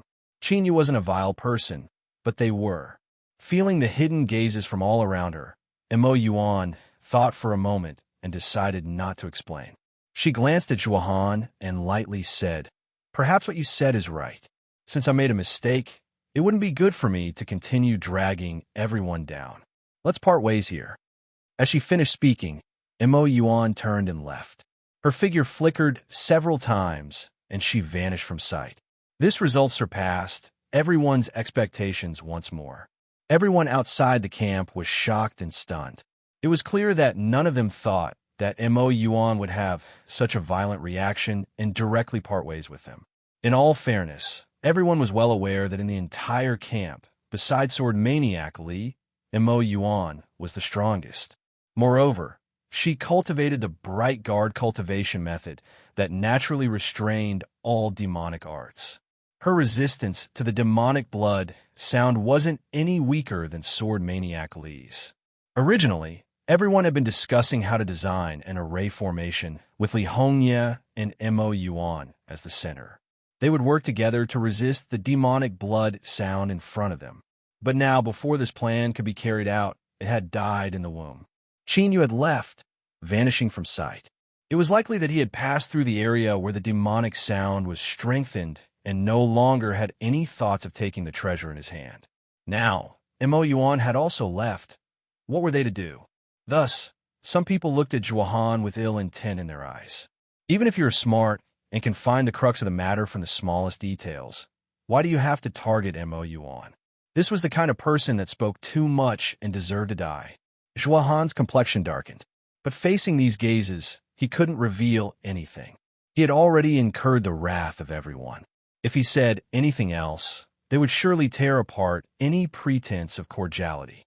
Although Zhuahan was very confident in his own strength, if he was schemed against by others in heaven-eradicating abyss, he would probably not be able to react until death. Li Hongye put an end to the farce. She appeared in a flash and glanced at the crowd coldly. "Let's not waste any more time. We'll break in tomorrow at the latest." As soon as he finished speaking, he turned around and walked back to the camp. His face was expressionless, and his eyes were still indifferent. She was the sword maniac of the Li clan. She had devoted her entire life to the sword, and even her temperament was compatible with the sword's will. Even though she had made mistakes in the past, she would never lower her head. Moreover, Li Jianqi did not think that he had done anything wrong. "Qin Yu, if you really hid yourself until now, I would still look down on you. A man should be able to support the heavens and the earth.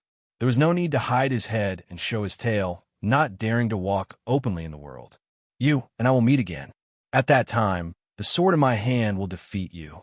Bang! Boundless sword chimes suddenly resounded in the sky like surging waves, resounding endlessly. Qin Yu suddenly frowned. He turned his head to look behind him. He didn't know why, but he felt a trace of fear pass through his heart. It was as if an extremely ferocious animal had locked onto him. Zero asked, "What is it?" Qin Yu shook his head. "It's nothing." He shook his head, suppressing the bewilderment in his heart. "How much farther do we have to go?" Zero closed her eyes as if she were sensing something. After a moment, she opened them. Her face was much paler, and even her voice was weak. "We're very close. As long as we pass through here, we can reach the final destination." He's there." Qin Yu's heart trembled.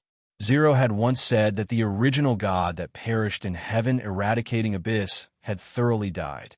But when the bloodline of the earth shattered, the viscous blood condensed into a blood shadow, and the terrifying battle with Zero, it was clear that everything wasn't as simple as he thought. At the very least, it wasn't as simple as Zero said. In Qin Yu's opinion, finding the original god's corpse wasn't the end. Rather, it was the beginning of a grand drama. Now, it seemed that Qin Yu had the qualifications to step onto the stage of this great drama. But as for whether or not he could survive until the end of the plot, that was up to the heavens. An hour later, The demonic sound of blood vanished. Chinyu relaxed a little, and the pressure in his chest caused by the ringing in his ears immediately dissipated. But this relaxation only lasted for a short period of time. He couldn't help but furrow his eyebrows. This was because this place was far too cold. With Chinyu's current cultivation, saying that he could roam the divine realm unhindered was an exaggeration. But if he really fought alone, there weren't many people in the divine realm that could suppress him. Him feeling cold, this could basically be regarded as a joke, but this was the truth. An extreme cold flooded every inch of space between the heavens and earth. Moreover, the most terrifying point was that it was impossible to resist this cold with one's cultivation. It was like an all-pervasive needle that could easily pierce through one's skin and flesh, reaching deep into one's marrow.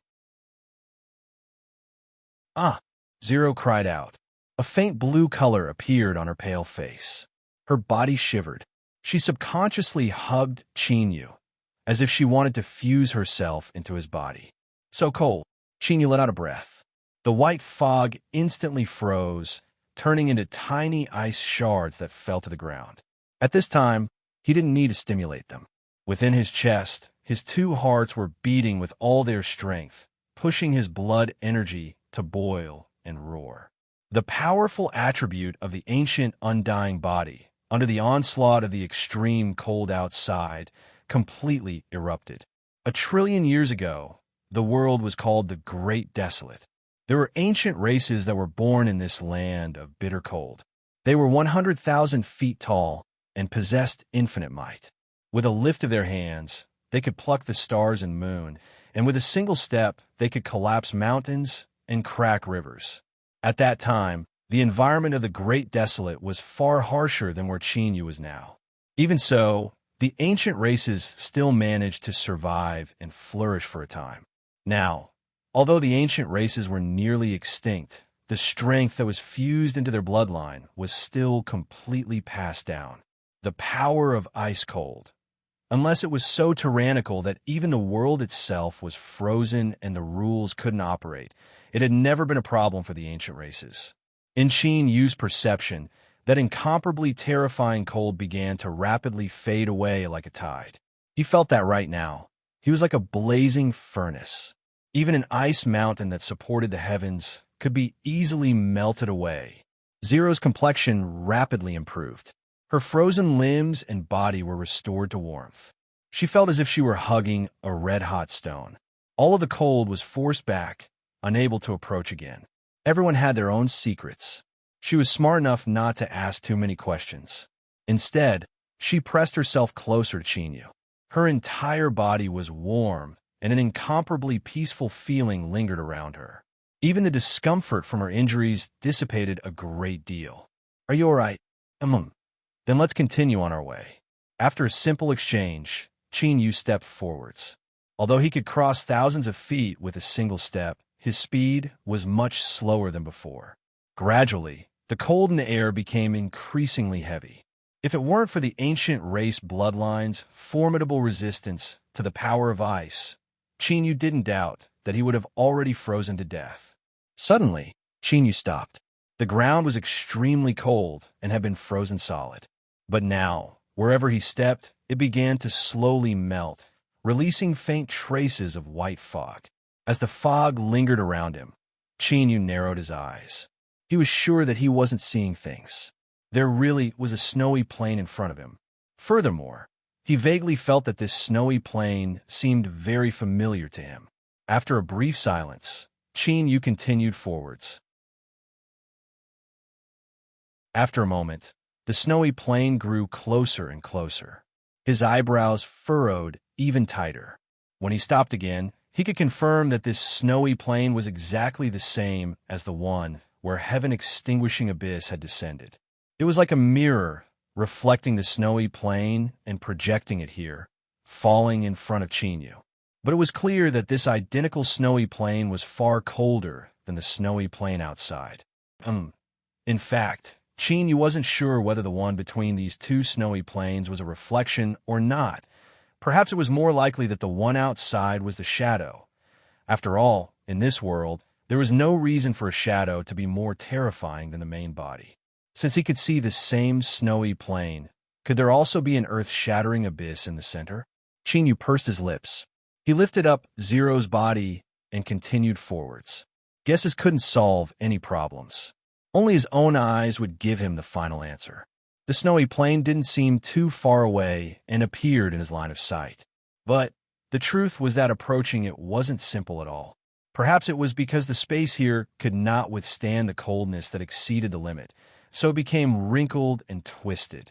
Thus, Chinyu spent at least 5 times the time he expected to reach the edge of this snowy plain. A dark golden light surged in his eyes. His gaze passed through the endless snow and fell into the distance. Sure enough, a pitch-black crack appeared in his line of sight. It was incomparably deep, like a gaping maw.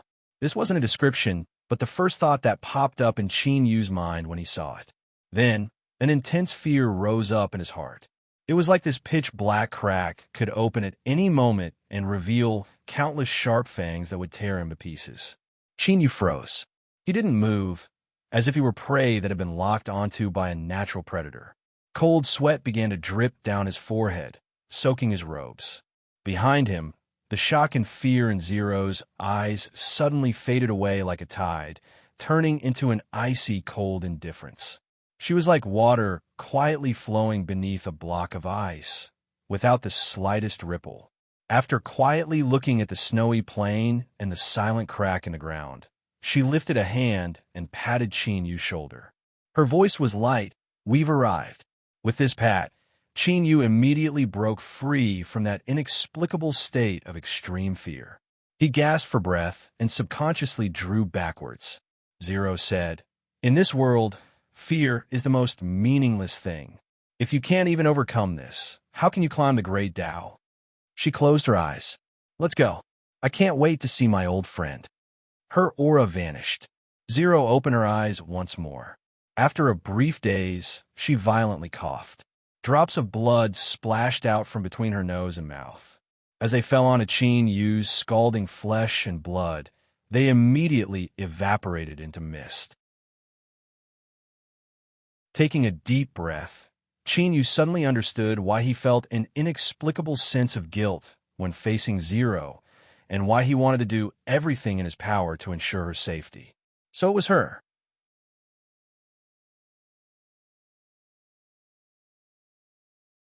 Chapter 9:57.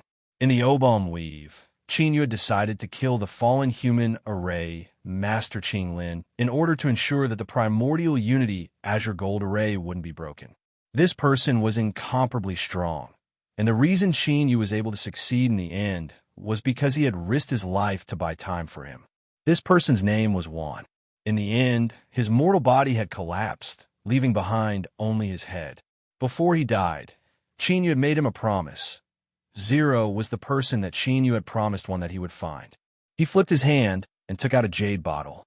Sealed within was a drop of blood. Chinyu's thoughts stirred, and the seal on the bottle vanished. The drop of blood gently trembled. Leaning against Chinyu's back, Zero suddenly stiffened. Her eyes widened as she looked at the jade bottle. This is... At this point, she was completely sure. Chinyu took a deep breath. He could feel the icy cold energy that flowed through his chest. Then he slowly spat it out. "This drop of blood came from your father." Zero's eyes widened even more. Father? Chinyu didn't hide anything. He told her everything that had happened in the past. He could feel her shivering body, and he said, "Although I only met your father a few times and I don't know what happened in the past, he never forgot you. Before he died, his only wish was that I could find you and fulfill some of his responsibilities as a father on his behalf." Tears flowed down from Zero's wide eyes. She never thought she would be able to obtain news of her loved ones in this life. But why had he already died? After a long period of silence, Zero wiped away her tears. She asked in a hoarse voice, "What was his name?" "Wan." Chinyu hesitated for a moment. "According to what I know, he might have some relationship with the Punishment Firmament Vault." Zero whispered, "Wan, did he tell you my name?" Chinyu said, "Hushan, the Shan from Coral." Zero smiled.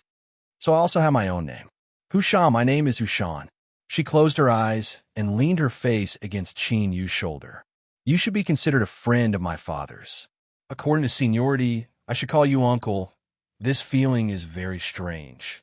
I suddenly feel as if I have a family member. No wonder I was so close to you before. Uncle Qin, this title is really awkward. I'm very grateful that you didn't hide this matter from me. Now, I feel a little tired. I want to close my eyes and rest for a while. I'll have to trouble Uncle Qin to protect me. Her voice gradually became softer and eventually disappeared. Although she looked calm on the surface, her heart was still in chaos. Qin Yu said, "All right." In fact, there was another sentence that he had hidden in his heart and did not say out loud. Since I promised your father, I will do my best to help you continue to live. Zero was Hu Shan, and Hu Shan was Wan's daughter. In a sense, Qin Yu owed Wan his life. This sort of calculation was a bit complex and strange, but in truth it was very simple. Qin Yu was certain that he owed her a great deal. If that was the case, he would have to change some of his thoughts. At the very least, Qin Yu couldn't stare on helplessly as the woman hidden within Hu Shan's body continued to recklessly destroy her vitality. Every time Hu Shan borrowed her strength, or that woman awakened on the verge of death, it would cause tremendous harm to Hu Shan. However, what could he do to save Hu Shan? For the time being, Qin Yu couldn't find an answer. He could only take a deep breath and suppress the tumbling thoughts in his chest. There was a bitter taste in his mouth. First there was Lei Xiaoyu, then there was Hu Shan. He was in Heaven's End. In the depths of Heaven's End, it was already difficult for him to survive. Moreover, there was a person sitting on each of his shoulders. This damned heavens, it seemed they really thought highly of him. Great Shu Imperial Palace. Imperial Palace. The magnificent and majestic palace of the royal family gathered the destiny of the nation. But it couldn't hide the cold and gloomy smell of decay in the air. The sitting emperor would occasionally cough several times. Although it wasn't violent, it gave off a feeling of weakness and powerlessness. Many years ago, rumors began to circulate in the imperial palace that there was a problem with the emperor's body. But he had always displayed an incomparably powerful performance. After some probing, all disturbances dissipated. Some people even clenched their teeth and cursed out loud, believing that the emperor was doing this on purpose to learn that fishing technique. But the truth was that there was indeed a problem with Chu Tianping's body. Ever since he attempted to break through the limits of his cultivation in the past and failed, suffering a backlash, this was the root of a disaster. At first he could suppress it, but as time passed, it gradually went out of his control. He had no choice but to consume his own lifespan in order to maintain his cultivation. As for today, in the eyes of the outside world, the great Chu emperor that was like a great sun in the skies was on the verge of death. But in truth, Chu Tianping was naturally unwilling to perish like this. Moreover, the massive Chu empire absolutely couldn't lose a divine stone that could prop up the heavens. Otherwise, in a single day, the great empire would inevitably collapse. It would be powerless to contend with the pig-like opiums on the other side of the mountain. Whether it was for himself, for the continuation of the empire, or to protect the living space of humanity, the emperor believed that he had to live on. Even if he had to betray his own beliefs and fall into the abyss, becoming a monster corroded by darkness. Suddenly, in an even darker corner of the hall, traces of a dark aura slowly seeped out from the air, gradually forming the outline of a round well. The emperor wiped away the smelly saliva that came out from the corners of his lips. He lightly said, "Has the time arrived?" Within the round well, a blurry face appeared. He chuckled and said, "Yes. So now, it is time to activate His Majesty's arrangements."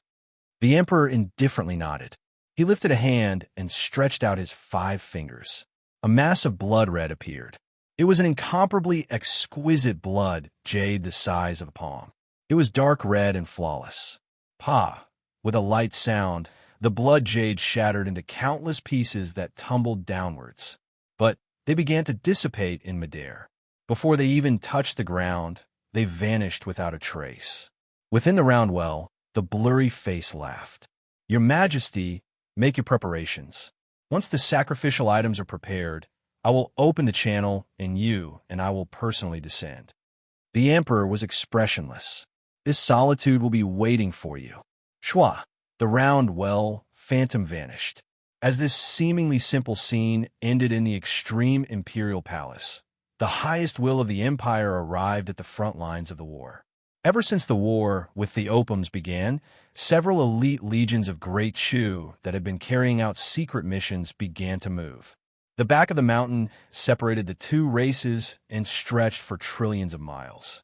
It was unknown how many large and small mountain ranges it was made up of. Currently, a certain area formed by several mountain ranges had been designated as a restricted military area. The Great Zhou army stationed around the area only knew that a large number of Obom captives had been sent over in batches, but they did not know what was going on. They naturally didn't know that all the Opiums sent to this area were imprisoned in cages, waiting for a certain moment to arrive. And now, that moment had finally arrived. Those responsible for watching over the Opom captives were elites drawn from the Great Chu Imperial Army. They had a supreme loyalty to the royal family. After the leader took off his fierce mask, a handsome young cultivator's face was revealed. His name was Chu Zhizhong, and he had the noblest background in the world. Many years ago, after he rose to prominence, he had been secretly recruited into the Imperial Army. Afterwards, all information regarding his identity had been erased. To put it simply, including him, these 1,000 soldiers of the Great Chu Imperial Army were all dead people on the list. The geniuses of the royal family should have had a bright and resplendent future. But because of some reason that couldn't be announced to the outside world, they had been suppressed into darkness, waiting for dozens of years. Luckily, this seemingly endless wait had finally come to an end. Chu Zhizhong smiled. Everyone, the imperial city has sent an order. We should be on our way. He lifted a hand and performed a great Chu military salute. In these past years, although I haven't been able to join everyone in slaughtering the enemy, today we will die together. This can be considered as a comrade in arms. In the future, if we can meet again in the underworld, I will invite everyone to drink to our heart's content. Let's talk about today. Farewell, General. The 1,000 soldiers of the Great Chu Imperial Army roared at the same time. All of their faces were covered by their masks, so their true expressions couldn't be seen. Chu Zhizhong wore his mask, and his aura was cold. He turned around and waved his hand. Let's begin. Thus, a one-sided massacre unfolded coldly and cruelly in this dark underground cavern hidden in the depths of the mountains. In despair and fear, the Oboms locked up in the cages fell into pools of blood. Their heads were separated from their bodies. The cuts were smooth, and fresh blood gushed out like a spring from underground. If one's head was chopped off, it would be normal for blood to gush out. But today, the strange thing was that the blood gushing out of these Opiums was a little too much. It was as if there was an invisible hand tightly gripping their corpses and squeezing out every drop of blood in their bodies. There was simply too much blood. When it gathered together, it filled the entire underground cavern and formed a lake of blood. The corpses of the Opiums gradually turned pale and weightless. Like sponges that had been drained of water, they floated pitifully and powerlessly on the blood. The 1,000 Imperial Army soldiers attacked at the same time. Saber lights flashed endlessly. Even so, it took them 12 hours to slaughter all the Opiums imprisoned here. When the last Opium head was chopped off, there was only the heavy gasps of the Opiums left in the air. The thick and foul smell of blood could be inhaled, but it didn't cause the slightest change in the eyes of the Imperial Army soldiers. This was because they themselves were the most terrifying killing machines in the world. Chu Zhizhong raised his hand and raised the sword in his hand. Everything is for the Great Chu. For the Great Chu, the 1,000 Imperial Army soldiers roared. Puff, puff! It was the sound of sharp blades cutting through flesh. The last saber strike they made was aimed at their own necks. Thus, as their heads flew off, their remaining consciousness saw the headless corpses of themselves and their comrades fall into a lake of blood. Puff! With a muffled sound, everything in front of them suddenly turned scarlet. A warm and viscous liquid poured into their orifices. Chu Zhizhong revealed a faint smile. It's a good thing that I'm going to die. Otherwise, drowning in blood would be a truly shameful matter. His thoughts came to an abrupt end. No one knew that a young man of the royal family, with a noble bloodline and amazing talent, had quietly died in a dark and damp underground cavern on the back of the mountain gaze that was now filled with blood. He should have had a completely different life, one that was bright and resplendent. But because of some unspeakable reason, he had ended up like this. If this was fate, then fate was far too unfair to him.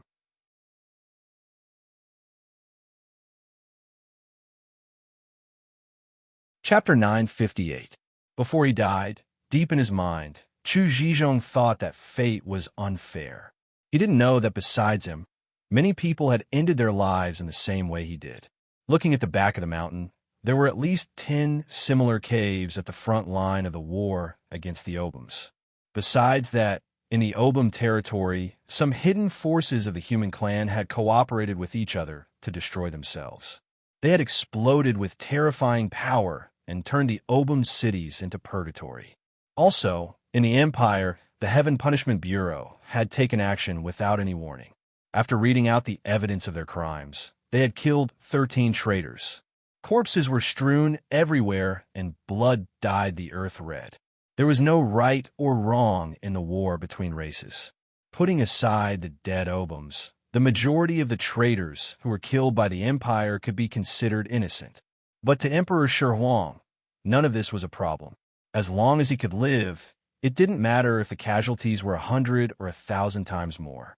The significance of his life far exceeded the sum of the lives of these people in the world.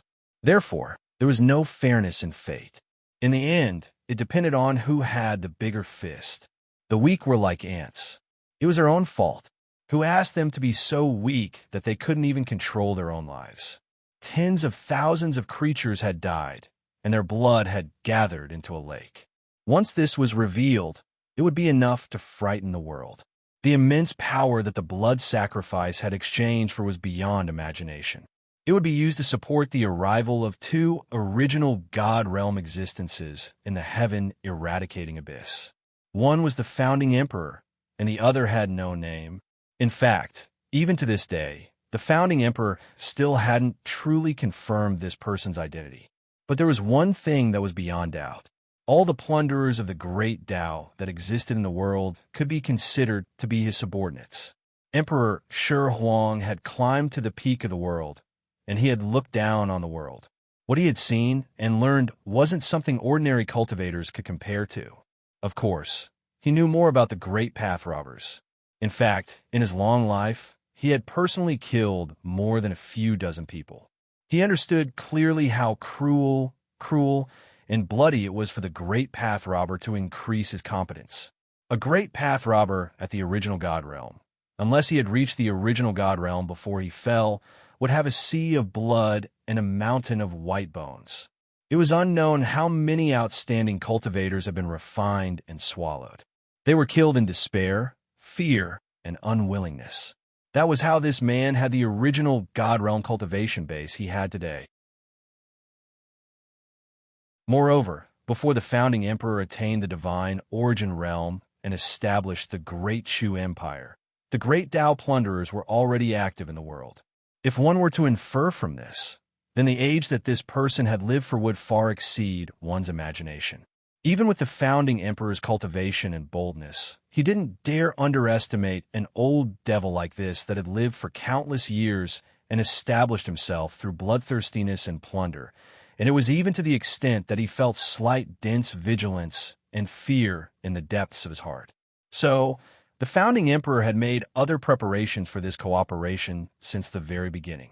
Of course, he believed that the Nameless One had already noticed this as well. The founding emperor wasn't worried that the Nameless One would find out. If he could use this to dispel some of the Nameless One's dark thoughts, he would be extremely gratified. This was because the founding emperor's condition was already extremely poor. He didn't have any more time to waste. In the dark corners of the endless imperial hall, black energy gushed out. It was as thick and viscous as mud as it slowly gathered together. The round well appeared. This time, it was incomparably solid. A figure walked out from within. His entire body was covered in black robes. He smiled and said, "Your Majesty, the blood sacrifice has been completed. We should leave now." The founding emperor stood up. "Let's go." The black-robed figure turned and pointed backwards. The seemingly solid round well behind him suddenly erupted with an incomparably powerful aura that instantly flooded the entire hall. What was strange was that there were no fluctuations outside the hall. Even the imperial palace's great array formation that had been constructed with countless precious treasures didn't sense anything. There was no response at all. The well slowly expanded until it was 10 feet wide. It was pitch black inside, as if it led to eternal annihilation. He called himself the Nameless One, but the truth was that he was destined to be the ancestor of the great Tao plunderers. He turned and stepped forwards. Shwa, his figure suddenly vanished, vanishing into the depths of the well. The founding emperor looked at the well, his eyes deep. It was unknown what thoughts were swirling in his mind. He seemed to be hesitating, or perhaps he felt that something was wrong. But in the end, after several breaths of silence, the founding emperor stepped into the well. As he said, he didn't have much time left. Even if he knew that the Nameless One couldn't be trusted, and that entering heaven-eradicating abyss would likely bring him great dangers, he didn't have any other choice, because the founding emperor stood at the edge of the abyss of annihilation, and he had nowhere to retreat to. He could only give it his all. According to their agreement, after the blood sacrifice, the channel would be opened, and the two of them would ignore all obstacles and directly reach the deepest depths of heaven-eradicating abyss. But it was clear that this wasn't the case today. A light chuckle echoed in his ears. "Your Majesty, you really are a good person." In the darkness, the founding emperor opened his eyes, his expression calm. "You want to attack me?" The Nameless One stood across from him. "You should have already guessed it. Why? Although the channel has been opened, and it is indeed enough for the two of us to descend, I do not wish to share the things in heaven-eradicating abyss with you." The founding emperor lightly said, "Are you so confident?" He clasped his hands behind his back and straightened his back. Instantly, a disdainful aura shot out from his body. "If I take action, this channel will collapse. You and I will get nothing." The Nameless One nodded. "I've never doubted it. Although your Majesty has just reached the Tao, you're the first emperor of the country. You have the support of the destiny of the country. Your competence isn't weaker than mine." He paused for a while and then continued, "But my advantage is that I've lived many years longer than you. Moreover, I've made some preparations during these years." The founding emperor gazed at him. He didn't talk more. He stomped his foot, his immense aura bursting out in just a blink of an eye. When an original God Realm expert attacked, it was like a dormant volcano awakening. The channel in the darkness shook hard. However, the Nameless One didn't seem to worry about it. He smiled. "Since your Majesty has entered this place, everything has been predestined. Why do you need to try in vain?" As soon as he finished speaking, he raised his hand and pointed at his forehead. With a bang, his body directly exploded. Viscous, scarlet blood spread out in an instant. It was like blood dripping into clear water. It expanded at an amazing speed, covering all the darkness in just a blink of an eye. Everything in sight was dyed scarlet. The founding emperor's pupil shrank. He was enraged because the scene in front of him was beyond his estimation. The Nameless One had exploded himself. He could feel it clearly. He was absolutely right. An existence at the original God Realm had detonated himself before they even had a chance to fight. What was going on? But soon, the founding emperor understood everything. Looking at the crimson mist coming from every direction, he muttered, "Turns out it's just your puppet. No wonder you're called Nameless." In the next moment, the crimson mist covered the founding emperor. Qin Yu halted, his eyes solemnly looking at the ground. Then, a smear of scarlet appeared in his sight. At first, the viscous crimson mist looked like branches baring their fangs and brandishing their claws, growing wildly in the white snow. Then, They expanded unceasingly, trying their best to stretch their bodies. Eventually, they collided with each other and fused with each other. Thus, the snowfield on the ground gradually turned into a bloody plain. Roar! Roar! Deep roars reverberated from the depths of the blood plain. The ground shook, rising and falling as if some terrifying creature hiding in the ground was about to tear the earth apart and rush out.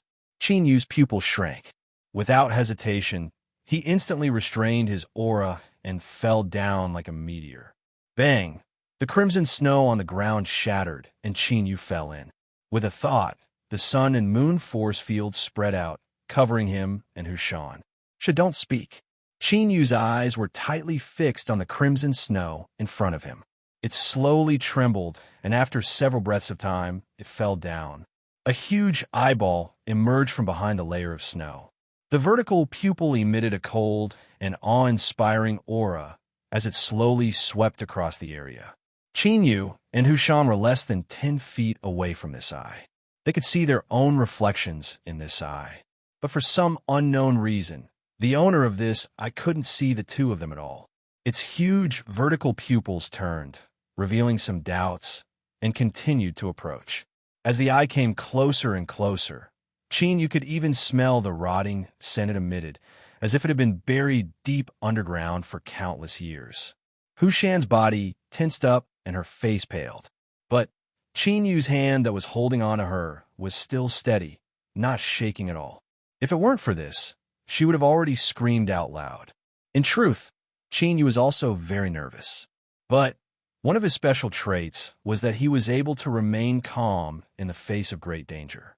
Although he had already prepared himself for the worst and was prepared to erupt with his greatest strength at any moment, he didn't reveal any of this on his face. Suddenly, there was an angry roar. Qin Yu's body collapsed, and a dark golden light surged in the depths of his eyes. But in the last moment, he forcefully suppressed his impulse to attack. The giant eye that was within reach suddenly drew back. Then there was a series of loud, rumbling sounds. The crimson snow around him began to wildly tumble about. It was like the raging waves of a raging sea. Every snowflake was infused with a formidable strength, each one as heavy as a boulder. Qin Yu's complexion paled. He was like a fallen leaf in a raging torrent, as if he could be pulled in at any moment and torn to pieces. But he remained where he was, motionless. He was like a stone that silently withstood all impacts. Hushan bit her lips. She could clearly feel the formidable pressure that Qin Yu was withstanding. She also knew that the reason she wasn't affected was because he was blocking all the wind and rain. In truth, although this pressure was terrifying, Hushan could still resist it.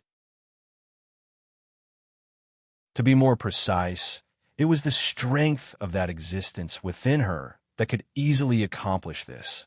But every time that existence awakened, it would cause a tremendous loss to Hushan. This loss was her vitality and lifespan. Qin Yu was helping her. He was fulfilling the promise that he had made to his father before he died. If he had maintained his silence, he wouldn't have had to withstand all of this. But after Qin Yu realized her identity, he chose to calmly speak. At this moment, as she leaned against Qin Yu, Hushan felt for the first time the feeling of being protected and relied on. Warmth rippled through her heart. A moment later, in the raging layers of snow, Qin Yu's figure suddenly moved. He took a step forwards and howled backwards. Stopping, turning, pausing, it was like he was dancing on the tip of a blade. Every movement was exquisite, allowing him to avoid the crushing strength coming from the layers of snow. Even if he really couldn't avoid it, he would still ensure that the crushing strength he withstood was reduced to the minimum.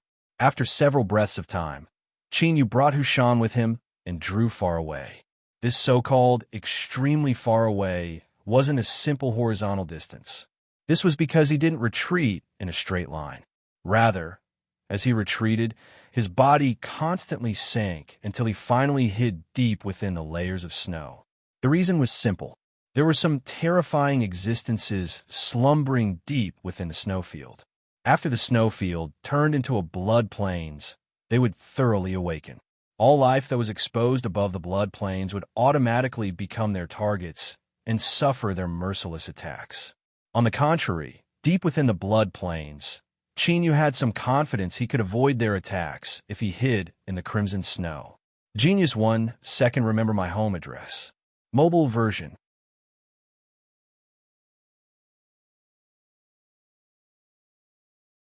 Chapter 959. An hour later, Chinyu let out a breath and said in a soft voice, "Let's rest first." Not only was the surrounding red snow terrifyingly cold, but it also possessed some sort of tyrannical divine sense isolation ability.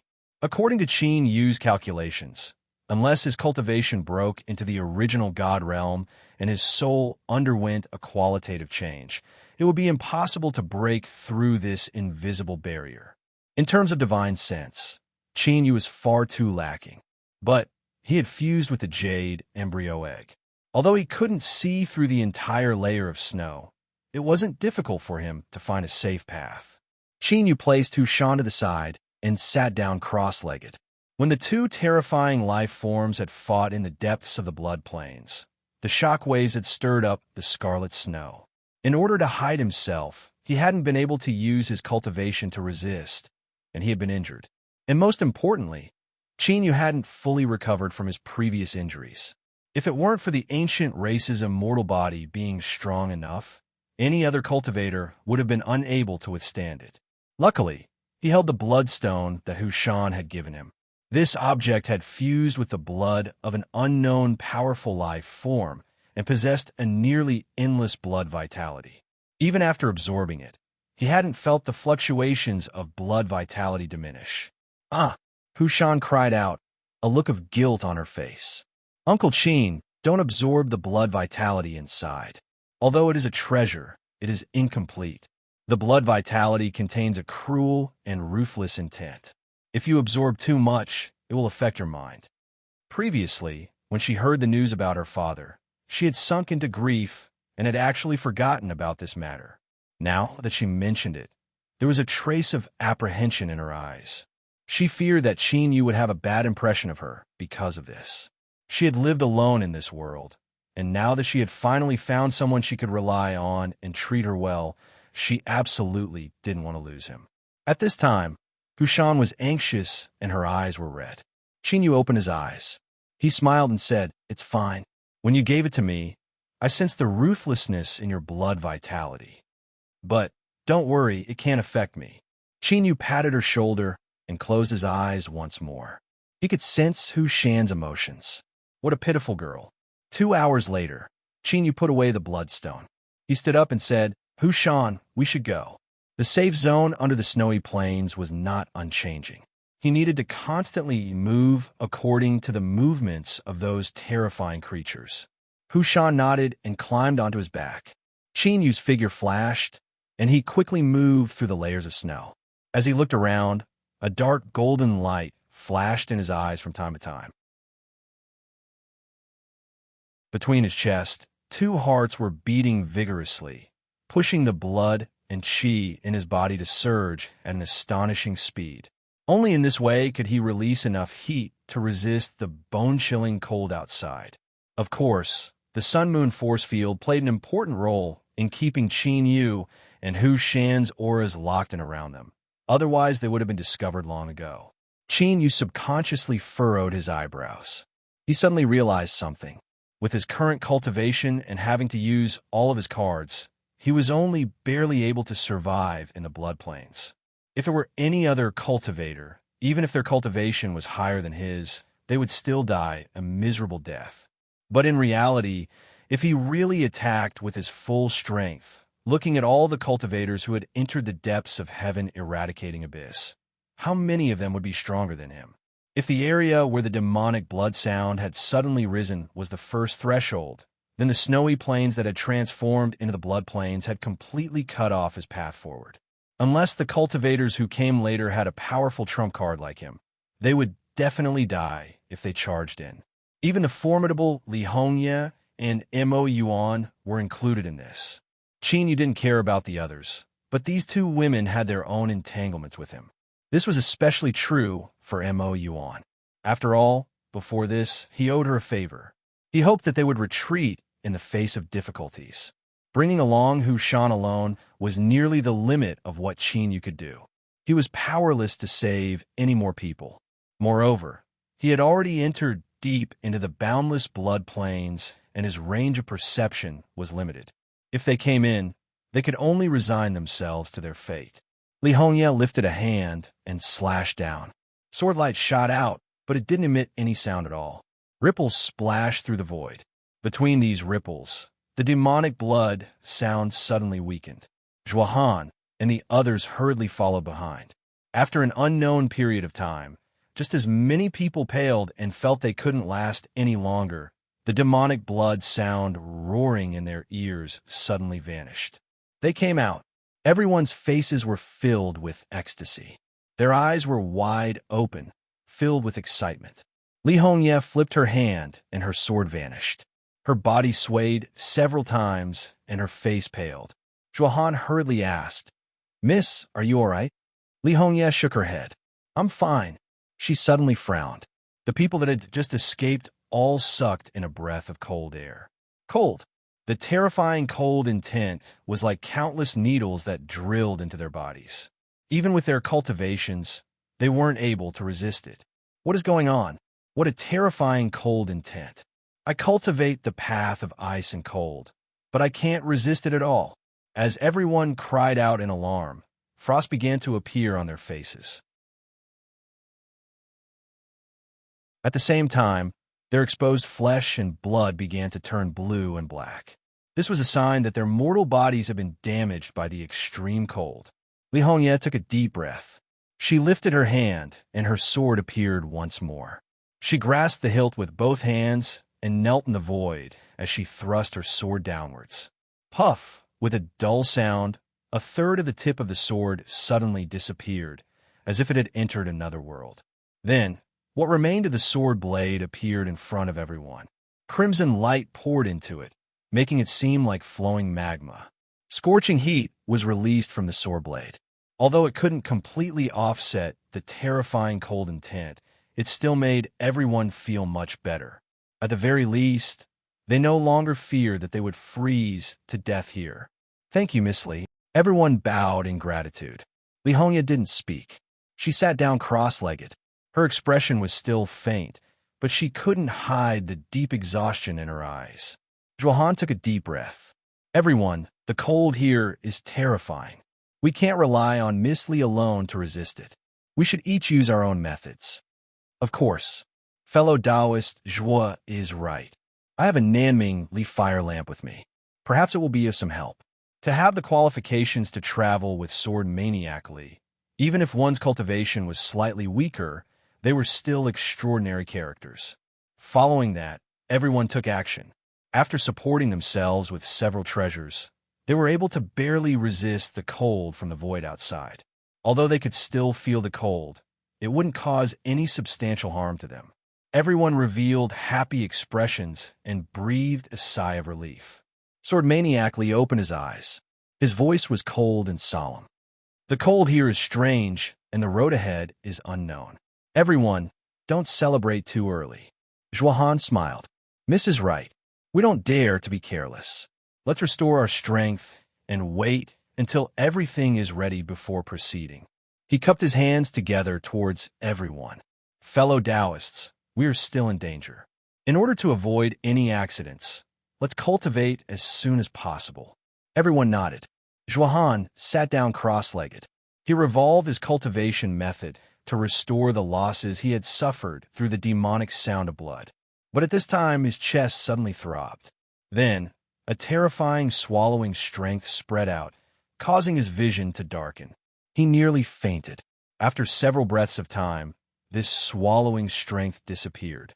Zhuohan's eyes shot open, and he gasped for breath. His pale face was covered in a cold sweat. "Fellow Taoist Zhuo, you are..." Several cultivators beside him opened their eyes, bewildered. Zhuohan bitterly smiled. "When I was cultivating in my early years, because I was greedy and rash, there was a small accident. Ever since then, I've suffered from a fear of the cold. I've already recuperated and haven't had a relapse in these years, but I never imagined that it would happen again today." He shook his head. "It must be because the cold I felt before was too terrifying." All of them nodded repeatedly and expressed great agreement towards this.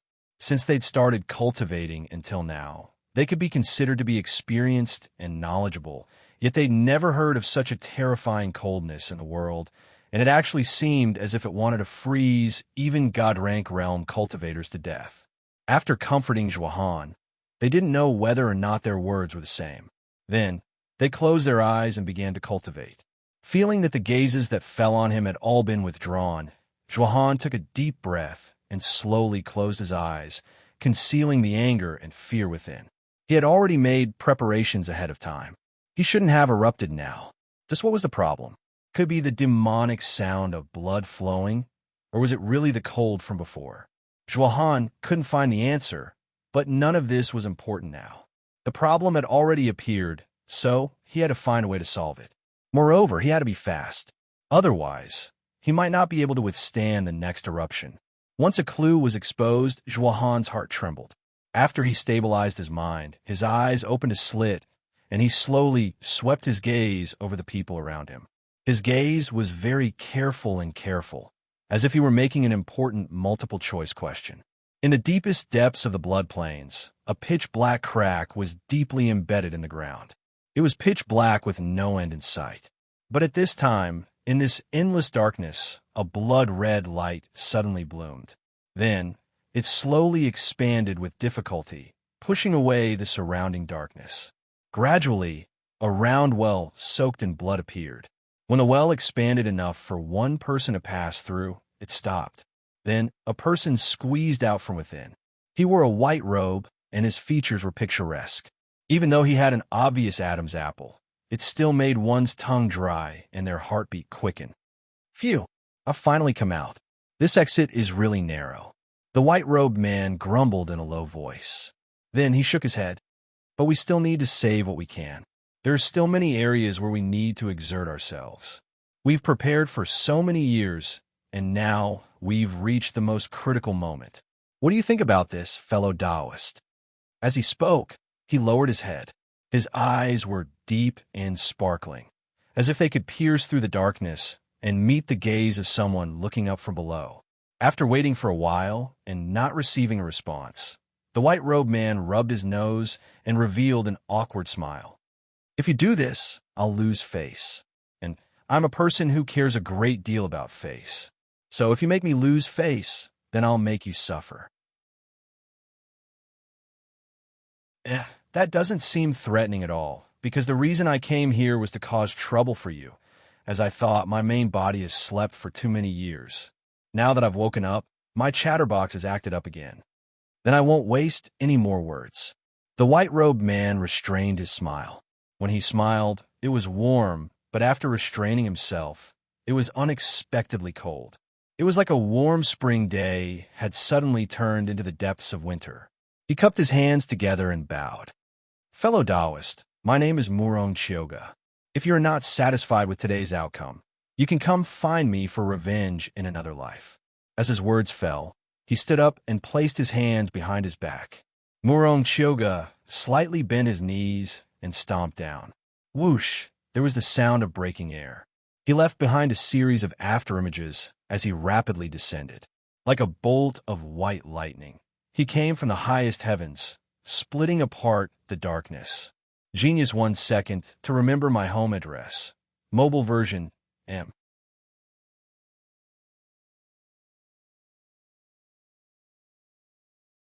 Chapter 960.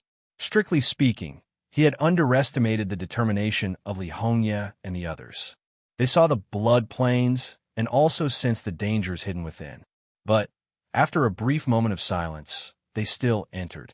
After paying the price of 2 cultivators dying, they finally understood that trying to fly over the blood plains was an extremely foolish thing to do.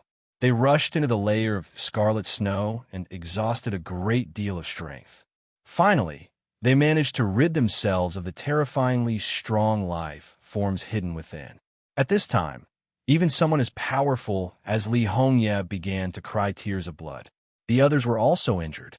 A silently burning flame floated above everyone's heads. It released enough heat, but didn't melt the scarlet snow. Instead, it formed an invisible repulsive force that pushed the scarlet snow away, forming an empty space while isolating their auras. The corpses of two cultivators were placed in front of everyone. Zhuohan withdrew his gaze and slowly said, "We must dispose of the corpses of these two fellow Taoists. Otherwise, if the smell of blood continues to spread out, it will bring great trouble to you and me." He took a deep breath. "I need a fellow Taoist to come with me and bury them." He swept his eyes over everyone.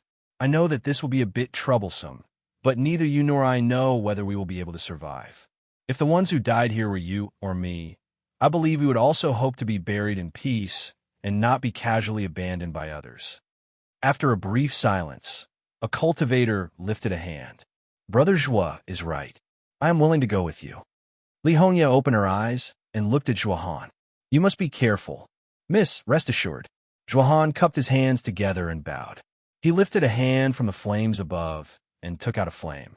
Then he carried a corpse on his back and walked out.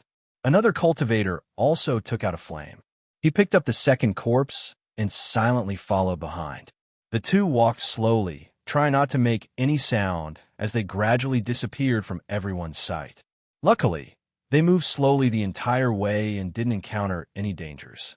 After determining that they were far enough from the camp, Zhuohan stopped.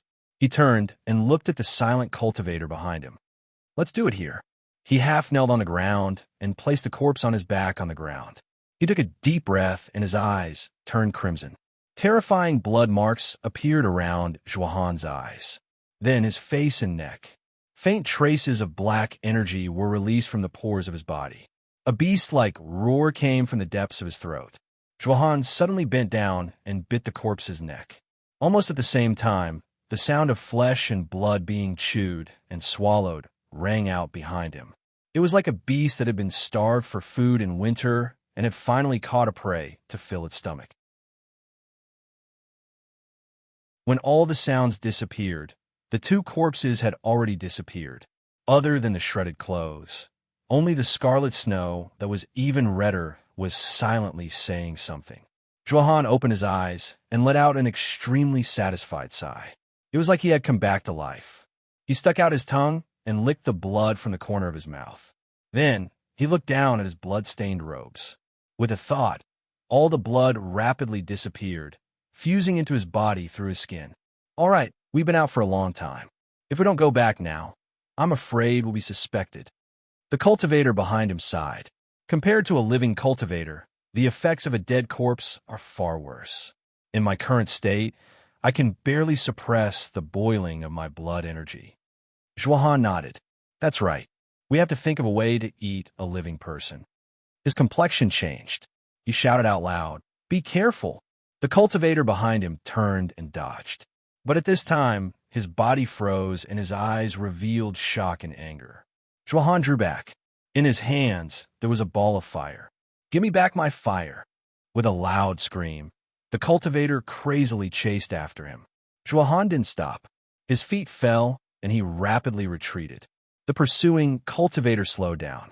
White frost gushed out at a speed visible to the naked eye, covering his entire body and freezing him stiff. His eyes were wide open, and they were filled with resentment and despair. Zhuohan lifted a hand and pointed between his eyebrows. "My problem is even more serious than yours. A corpse isn't enough to satisfy me. So, I'm sorry, but only by eating you can I continue to live." Pa! His chest was pierced through and his heart ruptured. The frozen cultivator's body fell to the ground. Zhuohan threw himself forward. He opened his mouth and blocked the wound. Gulp, gulp, gulp, gulp, gulp, gulp, gulp, gulp. His aura slowly rising. Looking at the entire world, the only one that could enhance themselves through swallowing other cultivators was the great Tao plunderer. He had actually fallen. After drinking all the hot blood in his heart, Zhuohan began to eat. He chewed happily, blood splashing between his lips and teeth. Suddenly, Zhuohan's body stiffened and his mouth that was constantly chewing up and down stopped. The scarlet snow that was facing him was suddenly pushed away from the inside. A figure walked out, their eyes meeting. Mo Yuan's eyes widened. Then, without hesitation, she took a step back and retreated. If she was in perfect condition, her cultivation was enough to kill Zhuohan.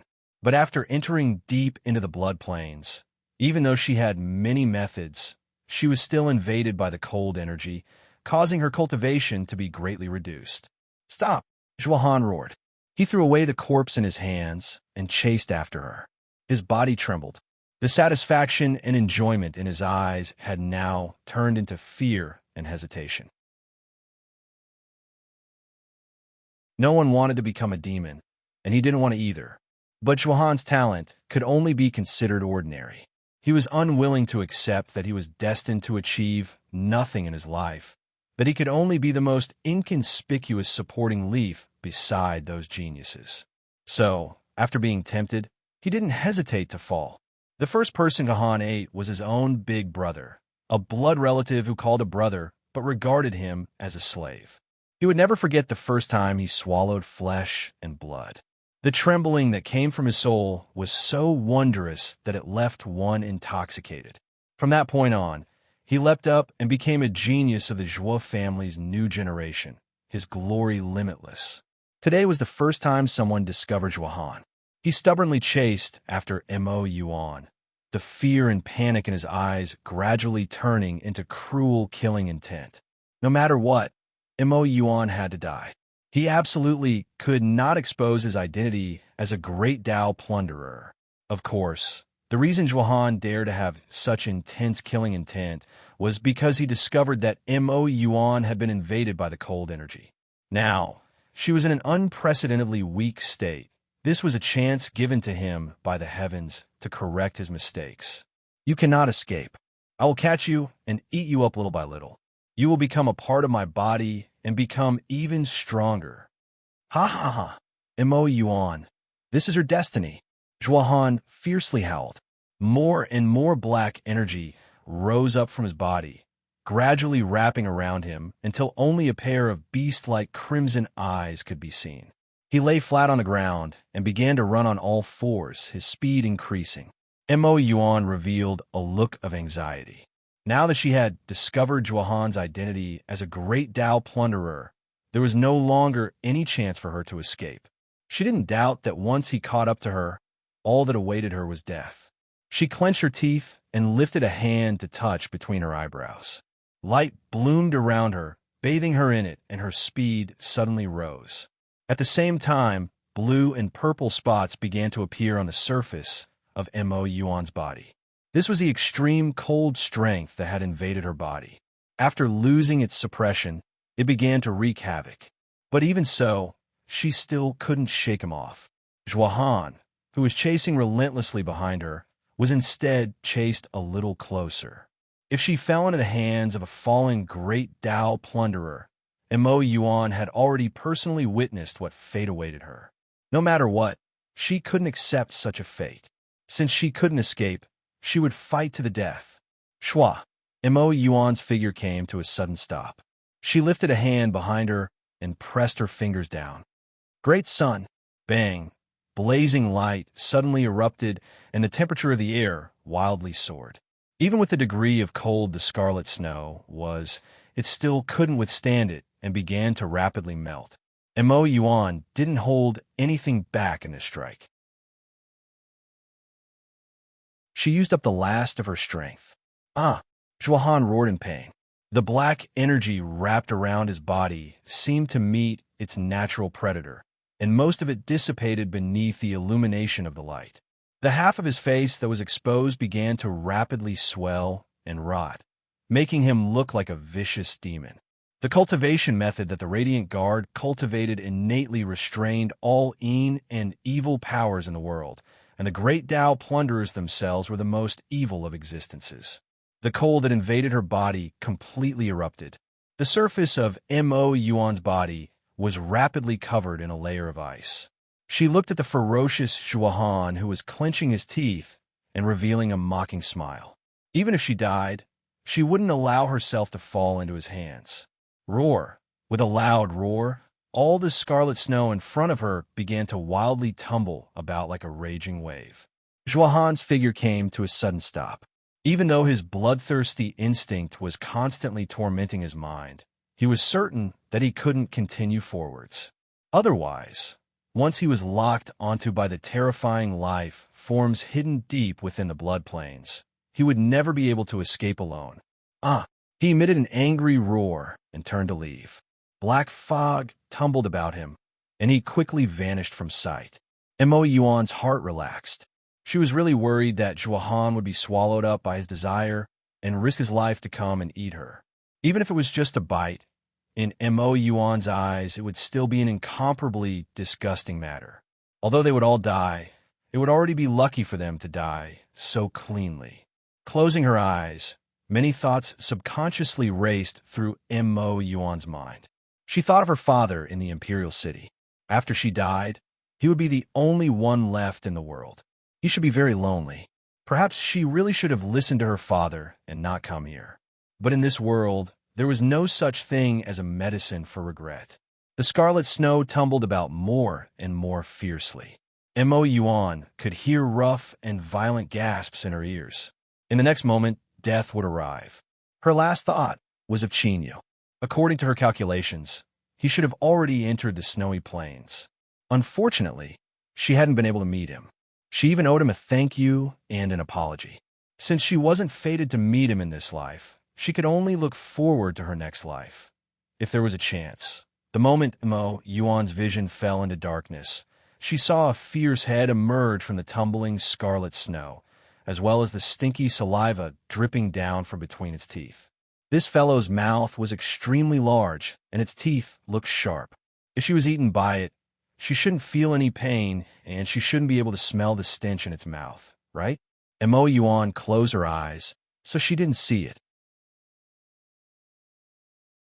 The moment the ferocious mouth opened in front of her and was about to swallow her, a black shadow tore through the scarlet snow waves and rushed out. He held her in his arms and dodged the attack by a hair's breadth. His foot landed heavily on a thick fong. Kacha! The fong broke in half. With a pained and cruel roar, the shadow held her and rushed into the tumbling scarlet snow, vanishing without a trace.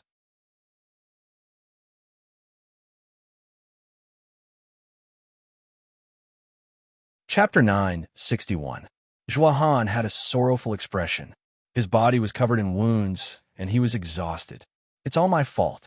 I didn't think that the creatures in the depths of the bloody plains would have such keen senses that they killed fellow Taoist Wang. He painfully closed his eyes, tears rolling down his cheeks. I couldn't even protect the corpses of the 3 fellow Taoists. I'm useless. In the camp, no one knew what to think, but they all comforted him on the surface. Brother Zhua, you don't need to be like this. This bloody plains is full of dangers. When you and I entered, we were already prepared to die. Yes, life and death are preordained by fate. Perhaps this is the calamity that the 3 fellow Taoists are destined to face. In this perilous situation, fellow Taoist Zhua was still willing to take the risk to bury the corpses of the other fellow Taoists. This is a noble deed. We all admire you. These words are true. Brother Zhua, you don't need to blame yourself too much. Li Hongye concluded this matter. You've tried your best. Hurry up and heal your wounds. Zhuahan wiped away his tears and bowed in agreement. After a short uproar, the camp quieted down. Everyone dispersed, their eyes sweeping over the scarlet snow around them with solemn expressions. In the outside world, they could be considered experts. But after coming here, they had become helpless fish on the chopping block. Although they already knew that heaven-eradicating abyss was full of dangers, this degree of danger was still too much. Everyone here was smart. Although they vaguely felt that something was wrong, they kept it in their hearts and didn't say it out loud. After experiencing so many dangers and rushing here, they were only one step away from reaching the deepest part of heaven-eradicating abyss. No one was willing to give up, because it was highly likely that the legendary corpse of the original god was hidden in that pitch-black crack in the depths of this bloody plains. The corpse of the original god, the source of the original god, this heaven-defying lucky chance was enough to make everyone willing to take the risk. Mo Yuan discovered that she hadn't died yet. She could feel that she was being held in someone's arms. Judging from a physical contact, it should be a strong man. His embrace was very warm. She couldn't feel any of the icy aura from the outside world. Who was he? How did he save her? Why did he save her? Mo Yuan wanted to open her eyes, but she was too weak. After trying several times, she could barely open her eyes. A blurry man's face entered her vision, but unfortunately, before she could see it clearly, darkness surged forth like a tide, drowning her consciousness. After that, Mo Yuan woke up 2 more times, but she couldn't open her eyes. However, she could feel that her injuries had stabilized. Clearly, she was truly saved. Only now did Mo Yuan feel excited from the bottom of her heart. No one knew better than her just how serious her injuries were. The terrifying cold energy that she couldn't suppress had destroyed her mortal body and even corroded her soul. This was a fatal injury, so when she first woke up, Mo Yuan thought she wasn't dead yet. The 4th time, she finally opened her eyes. The light fell on her eyeballs, and she immediately felt a stinging pain. Tears flowed out, but she still tried her best to open her eyes wide. After several breaths of time, she finally saw who it was that had saved her. Qin Yu lowered his head. His tired face revealed a faint smile. He smiled. "You're awake." Mo Yuan stared at him blankly. There was only one thought in her mind. This was the 2nd time he had saved her life. If one counted in the matter of him saving her father, this favor was far too great. How could she repay him? It was unknown what she was thinking, but her pale face suddenly flushed red. Her eyes that had just opened revealed a dazed look. Qin Yu frowned. He wondered if the cold energy had corroded her and injured her brain. Otherwise, how could she look like this? Thinking for a moment, he reached out a hand and touched his forehead. He didn't feel hot at all. He hesitated and asked, "Do you feel uncomfortable anywhere?" Mo Yuan immediately regained her composure. Her face flushed red, and she wished she could dig a hole in the ground and crawl inside. This was just too shameful. She was in someone else's arms, and yet she was thinking of such things. Luckily, this was only in her heart, and no one else knew. Mo Yuan forcefully suppressed her emotions. I'm fine." She paused. "Qin Yu, thank you for saving me again. It's your luck that is good." As Qin Yu finished speaking, he cursed inwardly. Or perhaps his luck was just too bad. The blood plains are vast and vast. You and I are like 2 small fish in a great lake. I just so happened to run into you in danger. Mo Yuan earnestly said, "If we can leave this place alive, I will definitely repay you, and my father will definitely hope to see you again." Qin Yu didn't deny anything, nor did he admit anything. "Everything can wait until we leave this place alive." Mo Yuan had a dignified expression. "Qin Yu, I feel that there is something wrong with this heaven-extinguishing abyss. With our strength, instead of saying that we came here to search for our primordial spirit source and obtain lucky chances and good fortune, it would be better to say that we came to die." Qin Yu continued her words. His eyes swept over the surrounding scarlet snow. His eyes flashed with a dark golden light. Mo Yuan revealed a relaxed expression. Then, she thought it was funny. With his cultivation and intelligence, how could he not notice this? There was no need for her to remind him. After a moment of hesitation, she asked, "What plans do you have next?" Qin Yu shook his head. "In truth, I don't have any plans. I don't know what direction things will develop in, so I can only temporarily wait and see." "Temporarily?" "Yes." Qin Yu let out a long breath. "At most 7 days. If there isn't any change, then I will try to do something." Mo Yuan didn't speak. She glanced at the sleeping Hushan on Qin Yu's back, and then thought of Lei Xiaoyu, who was currently nowhere to be found. She didn't know who Hushan was, but it was rumored that she was Lei Qianjuan's beloved daughter. Ever since she was a child, her body had been weak and sickly. Not too long ago, there were even rumors that she was critically ill. Perhaps the 7-day time limit that Qin Yu spoke of was because of her. "Can you tell me about Miss Lei?" Mo Yuan subconsciously asked. But as soon as she spoke, she felt that it wasn't appropriate. She awkwardly said, "I was just casually asking. If it's inconvenient, you don't have to say it." Chinyu smiled and stood up. "We should change places. Let's talk as we walk." He stood up and began to walk through the depths of the scarlet snow. My meeting with Xiaoyu, strictly speaking, could be considered a hero saving a damsel in distress. Although at the time, I didn't want to interfere. Qinyu's tone was calm as he recounted the events that had occurred since he met Lei Xiaoyu. Mo Yuan's eyes widened. She never imagined that Lei Xiaoyu would be frightened from a young age. She must have suffered a great deal to live to this day. Then why did she come to the imperial city this time? Qinyu said, "Lei Qianjun obtained information about the primordial spirit corpse ahead of time. If he can extract the primordial spirit's blood essence, he can save her." Mo Yuan's eyes widened even further. "So, you came to the imperial city and then entered heaven, extinguishing abyss in order to save her?" Qinyu smiled. "Not really. I'm also very interested in the divine seal Saint Stone." He suddenly stopped. "Don't speak." At this time, the scarlet snow in front of them began to tremble. Not too far away, some massive being was passing through. And Mo Yuan didn't feel afraid. She looked at Qin Yu's profile in a daze and suddenly felt a bit envious of Lei Xiaoyu. She was actually able to make Qin Yu willingly take such a great risk. From this, it could be seen that she had a very high status in his heart. Thinking back to how Zhuohan and the others concluded that Qin Yu had abandoned Lei Xiaoyu after entering heaven extinguishing abyss to protect himself. Haha, it seemed that a person's own thoughts determined the direction of their thoughts. To judge others from their own point of view was an incomparably laughable matter. Unfortunately, even now, Zhuohan and the others hadn't realized this. Or, even if they realized it, they would never admit their own mistakes. The so-called young elites, the so-called chosen prides of heaven, were nothing more than this. Enough. Qinyu continued on his way. "You don't need to look at me like that. There is no love or hate without reason in this world. Since I am willing to help Xiaoyu and take such risks for her, it is naturally because she is worth it."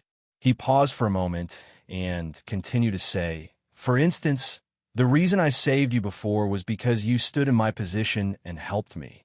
Otherwise, if it were anyone else, I wouldn't have helped you in that situation." These words were a bit cold-blooded, but Mo Yuan didn't have time to think about them. Her mind was filled with the first half of Qin Yu's words. Did he mean that in truth, in his heart, she had some weight? Was it unintentional, or was he hinting at something? Mo Yuan tried her best to maintain the modesty of a young girl, but deep in her heart, her emotions told her that she was hoping for the latter. If Qin Yu was really hinting, she was willing to abandon her modesty and reveal her feelings on her own initiative. If Mo Yuan only had a favorable impression of him before, then after being saved again and learning the truth about Qin Yu entering heaven extinguishing abyss, this favorable impression had transformed into a burning passion. Qin Yu could faintly feel the heat in her eyes, so he brought up the topic just now. But it was clear that his cold and truthful expression didn't have the desired effect. Instead, it produced a negative effect. Intuition told Qin Yu that he couldn't continue this topic. He lightly coughed and tightened his grip on Hushan. "Puchi." Hushan opened her eyes and opened her mouth to smile. However, her small ears were a little red at this moment. She thought that Uncle Qin was really something. Even if he knew she was pretending to be asleep, he still hoped that she would wake up in time and change the topic. There was no need to pinch her leg. "Humph humph. Do you think a girl's thigh can be casually touched by others? If it weren't for the fact that you could barely be considered my elder, I would have taken advantage of this situation and made you take responsibility. You must be big sister Mo Yuan. We've met before. My name is Hushan. I am a junior of Uncle Qin." Mo Yuan suppressed her shyness. "Hello, Hushan." She relaxed a little. So this beautiful woman was his junior. Luckily. Otherwise, there would be Lei Xiaoyu first and Hushan next. How much time had passed? Qin Yu's ability to provoke women was as formidable as his strength. She really didn't have the confidence to compete with so many women. I'm thinking too much. What's wrong with me? Girls should be reserved. They must be reserved. Chinyu was sandwiched between the two women, a fragrant scent lingering in his nose and mouth. The atmosphere in heaven-eradicating abyss wasn't as gentle and tranquil as it seemed right now. In the center of the blood plains, there was a pitch-black crack that seemed to connect to the 9 nether hells. It was unfathomably deep. Now, in this incomparably thick darkness, a battle was occurring. Both sides could be said to be existences that truly stood at the peak of the world. On one side of the battle was a white-clothed Murong Chyoga, who faintly smiled. He was like a bolt of white lightning descending from the highest heavens, splitting open the endless black abyss. On the other side was a blood shadow. If Chinyu were here, he would immediately recognize that this blood shadow was the one that had fought with the mysterious woman within Hu Shan's body. But now, in the pitch-black abyss, this blood shadow's strength was over 10 times greater than before.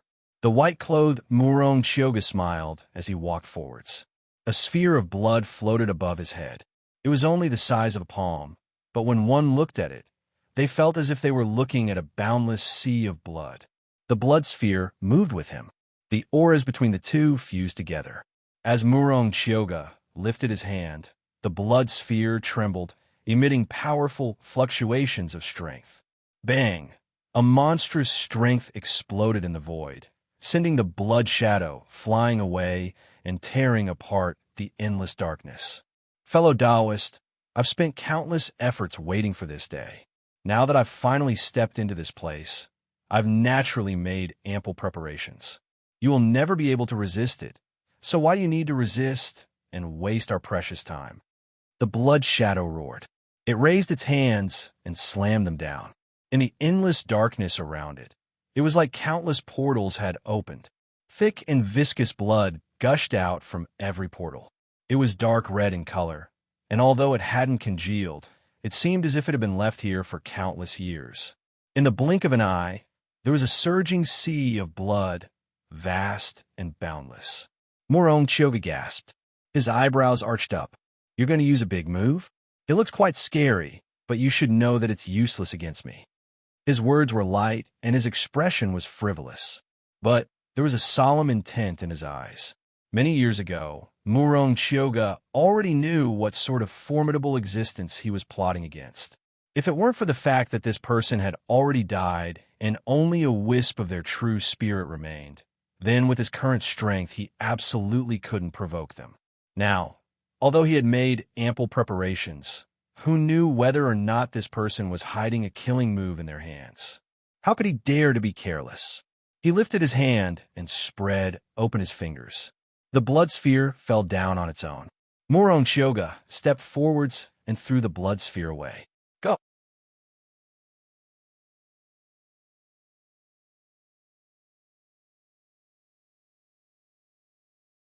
Chapter 962.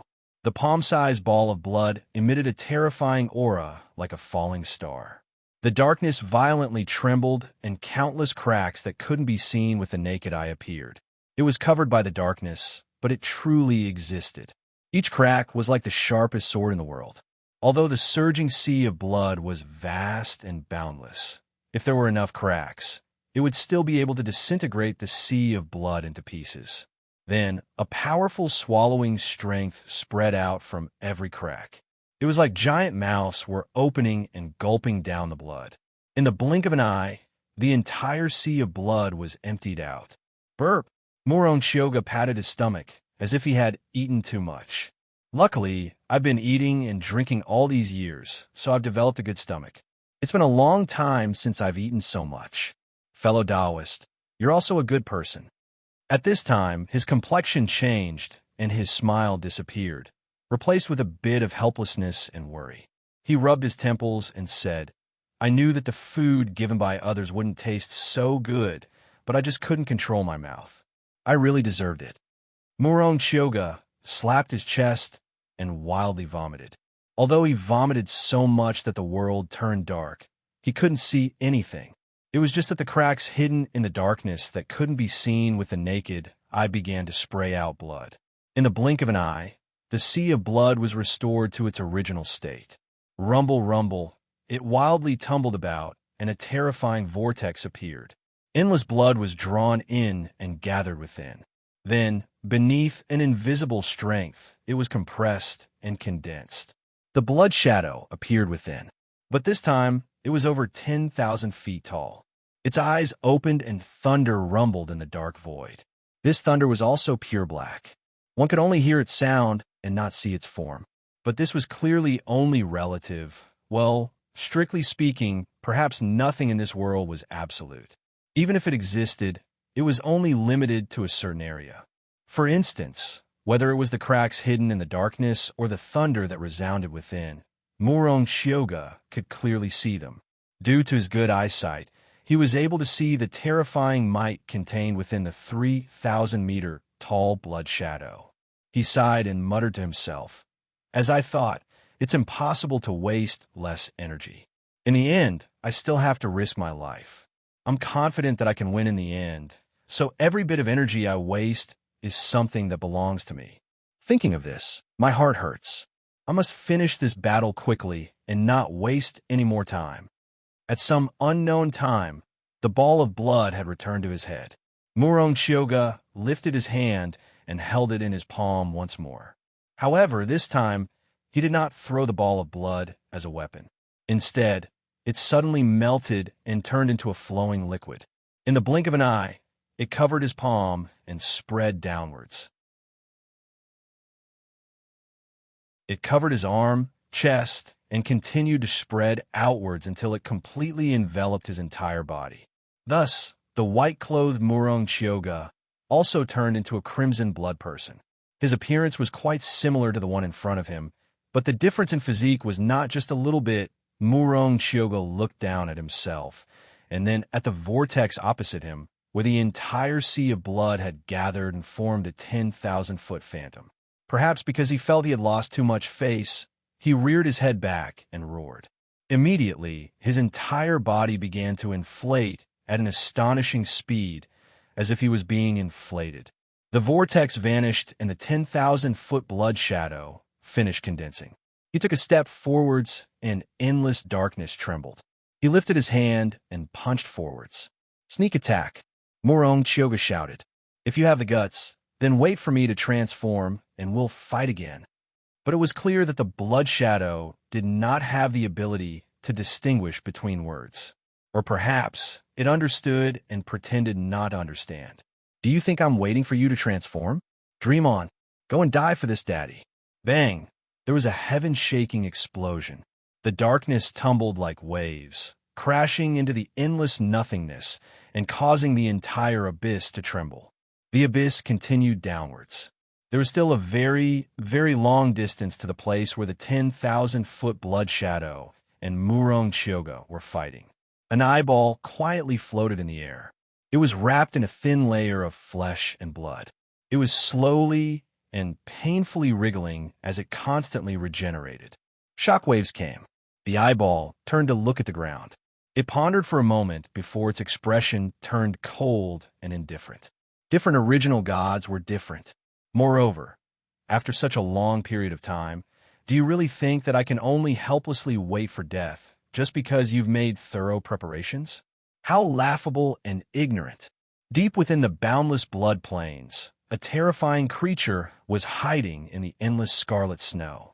It didn't dare to move, its giant eyes filled with endless fear. A faint smell of blood floated in the air. If one carefully searched for the source, they would discover that the smell came from the abdomen of this terrifying creature that looked like a giant crocodile.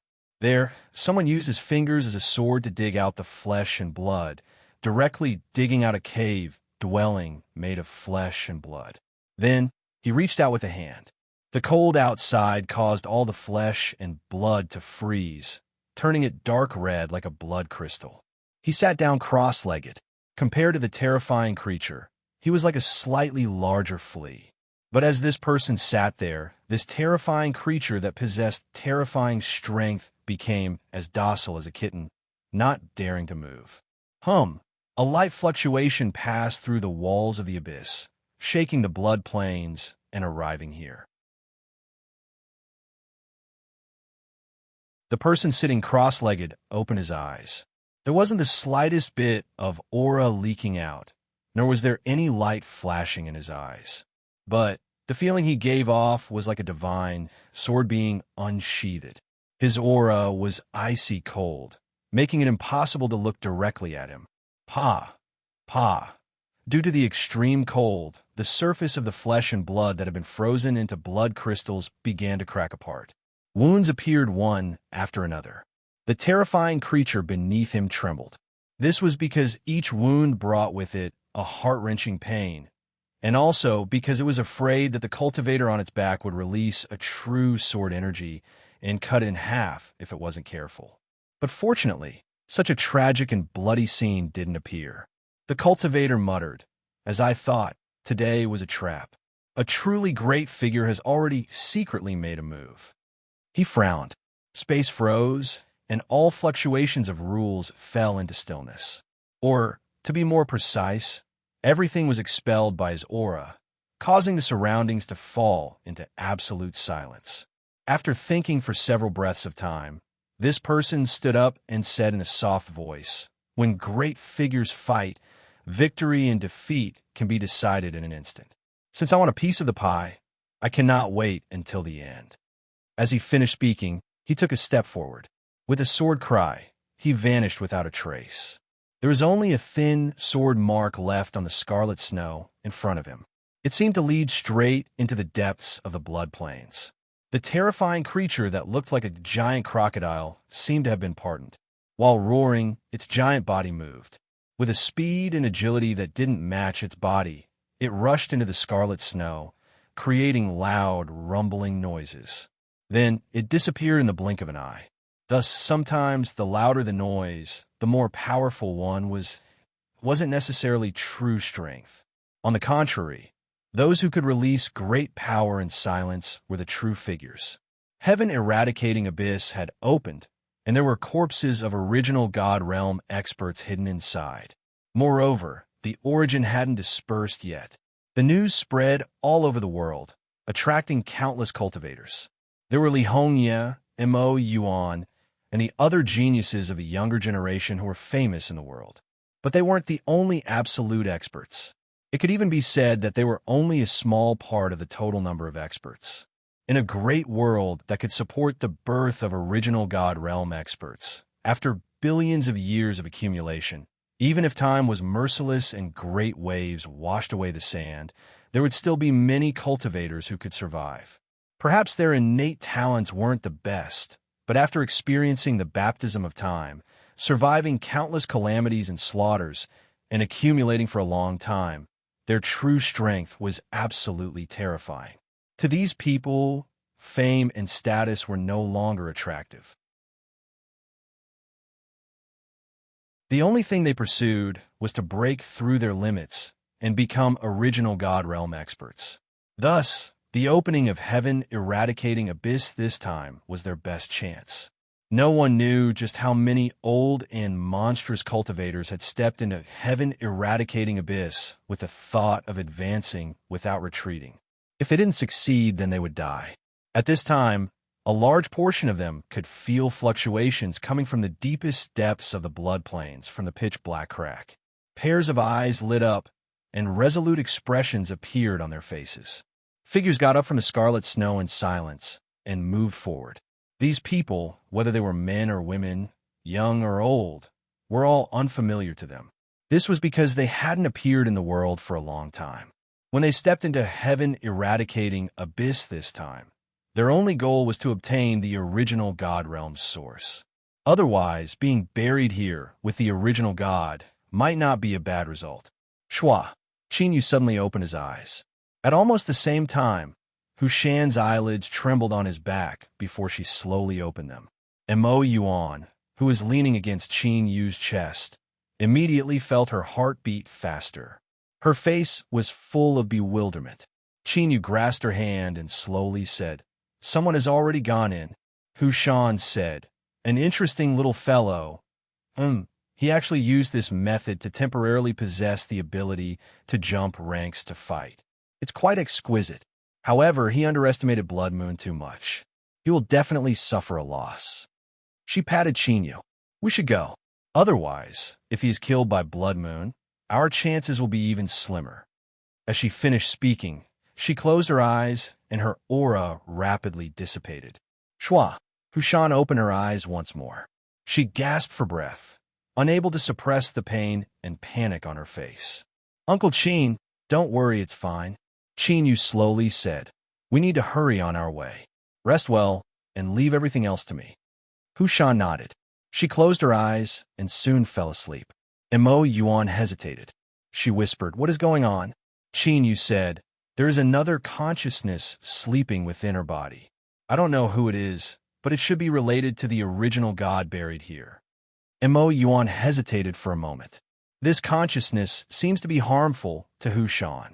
You're right. That's why I'm thinking about how to help her survive. Chinyu smiled. This is very difficult, but I must appear very confident. Otherwise, I'm afraid she won't be able to bear it. Of course, I will do my best. Mo Yuan said. I believe you. Chinyu smiled bitterly. He was grateful for her trust, but it was too difficult to live up to her expectations. However, as he said, he would do his best. As long as there was a chance, he would help Hushan survive. Since he owed someone his life, he could only repay it with his life. The shockwaves from the battle between Murong Chioga and the 1,000-foot Blood Shadow alarmed not only the cultivators in the central region of the Bloody Plateau, but also the terrifying creatures that had awakened and were active in the Scarlet Snow. They seemed to have received some sort of signal. They left their territories at the same time and gathered in the depths of the Bloody Plateau. Li Hongye opened her eyes, which were cold and clear. Her sword heart was calm and serene, without the slightest ripple. Although Qi Shui could block her divine senses, she couldn't block her sword heart's keen sense. Now, the dangerous auras in the surrounding area were fading away. What had happened? After a moment of pondering, Li Hongye stood up and took a step forward. With a sword chime, she disappeared from the camp and appeared in the sky above the Bloody Plateau. Looking down from above, she could clearly see the scarlet snow waves rolling on both sides of the boundless Bloody Plateau. They were moving toward the pitch-black abyss. As expected, the terrifying creatures hiding in the scarlet snow were gathering in the abyss. Was it because of that shockwave not long ago? Could it be that someone had already passed the Bloody Plateau and entered the abyss? Li Hongye didn't know the truth, but she knew that she couldn't wait any longer. Shua. She turned into a sword shadow and pierced through the scarlet snow. When she returned to the camp, everyone had already gathered together. Seeing her return, they asked, Miss Li, what happened? After briefly explaining the situation, Li Hongye said, Let's go. Okay. They simply packed up the camp. With Li Hongye in the lead, they tore through the scarlet snow and rushed into the depths of the Bloody Plateau. But in fact, all the cultivators that were rushing into the depths of the Bloody Plateau would soon discover a reality. Although the abyss was right there, it wasn't an easy task to enter it. Or, if you have enough power, you can ignore all obstacles and open up an entrance for yourself. Or if you have a lot of guts.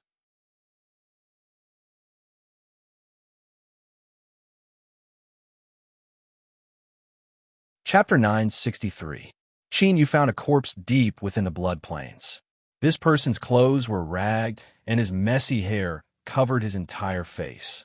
He was sitting cross-legged in the scarlet snow, and it was unknown just how many years he had been dead. But as his eyes fell on this corpse, the first thought that appeared in his mind was incomparably clean, and his mind was clear. It was like this person was a clear spring in the world that could cleanse one's soul and calm one's mind. He had already died, but he was still preserved. There was only one explanation for this sort of strange ability. This seemingly ordinary corpse was absolutely not ordinary. A dark golden light flashed in Qin Yu's eyes. He stuffily coughed and quickly closed his eyes. There was a sour feeling in his heart, and his heart shook. He used the strength of the jade egg. In his eyes, the corpse in front of him was like a constantly burning miniature sun. This person's flesh and blood, muscles and bones had passed through the years, but not only hadn't they decayed, but they still maintained their vibrant vitality. Of course, this vitality was only limited to the mortal body. This person's soul had already scattered, and he was truly dead. Thinking about it, the reason this situation occurred was inextricably related to the cultivation method he cultivated. "Wait a moment," Mo Yuan suddenly said. She stared closely at the corpse hidden in the scarlet snow, not too far away. A strength burst out from her body. Qin Yu's eyes flashed. He didn't resist it, and instead took a step back. Motes of light lingered around Mo Yuan. She closed her eyes and opened them several breaths of time, an irrepressible excitement in them. "Qin Yu, this is a senior that has been missing for many years in my punishment firmament vault. I have heard of his fame from my father since I was a child, but I never imagined he would perish here. Although Senior's soul has perished beyond the heavens, the inheritance he left behind is still here. I have obtained his recognition and will inherit Senior's mantle." Qin Yu said, "Congratulations." And Mo Yuan looked at him deeply. "If it weren't for you, I would have died long ago. How could I have come here and obtained Senior's inheritance?" She took a deep breath. "I will definitely repay this kindness in the future." She closed her eyes and allowed the light around her to wrap around her. Then she flew over to the corpse. In the next moment, light erupted. It was like a great sun had risen from the ground, submerging Mo Yuan's figure. Qin Yu lifted his hand to cover his eyes. He focused his senses and determined that there was nothing wrong with Mo Yuan and that she was really receiving the inheritance. He thought for a moment and said, "She is safe right now, but this inheritance won't end anytime soon. Let's go ahead and wait for her." A hesitant expression appeared on Hu Shan's face. Doesn't Big Sister Mo Yuan need protection during the inheritance process? Qin Yu shook his head. "There's no need. If someone tries to do anything, they will die a miserable death." Hu Shan nodded, not really understanding. "Let's go. Once she wakes up, she'll come looking for us." Qin Yu lowered his head and hurried along. The terrifying creatures hiding in the depths of the blood plain all had different appearances. Judging from their appearances, they were definitely not from the same race. Some were like lizards, some were like toads, and there was even an ant that was so huge that it was hard to believe. It was as if a powerful force had descended from the heavens and poured into the bodies of these ordinary creatures a long time ago, causing them to mutate and become what they were now.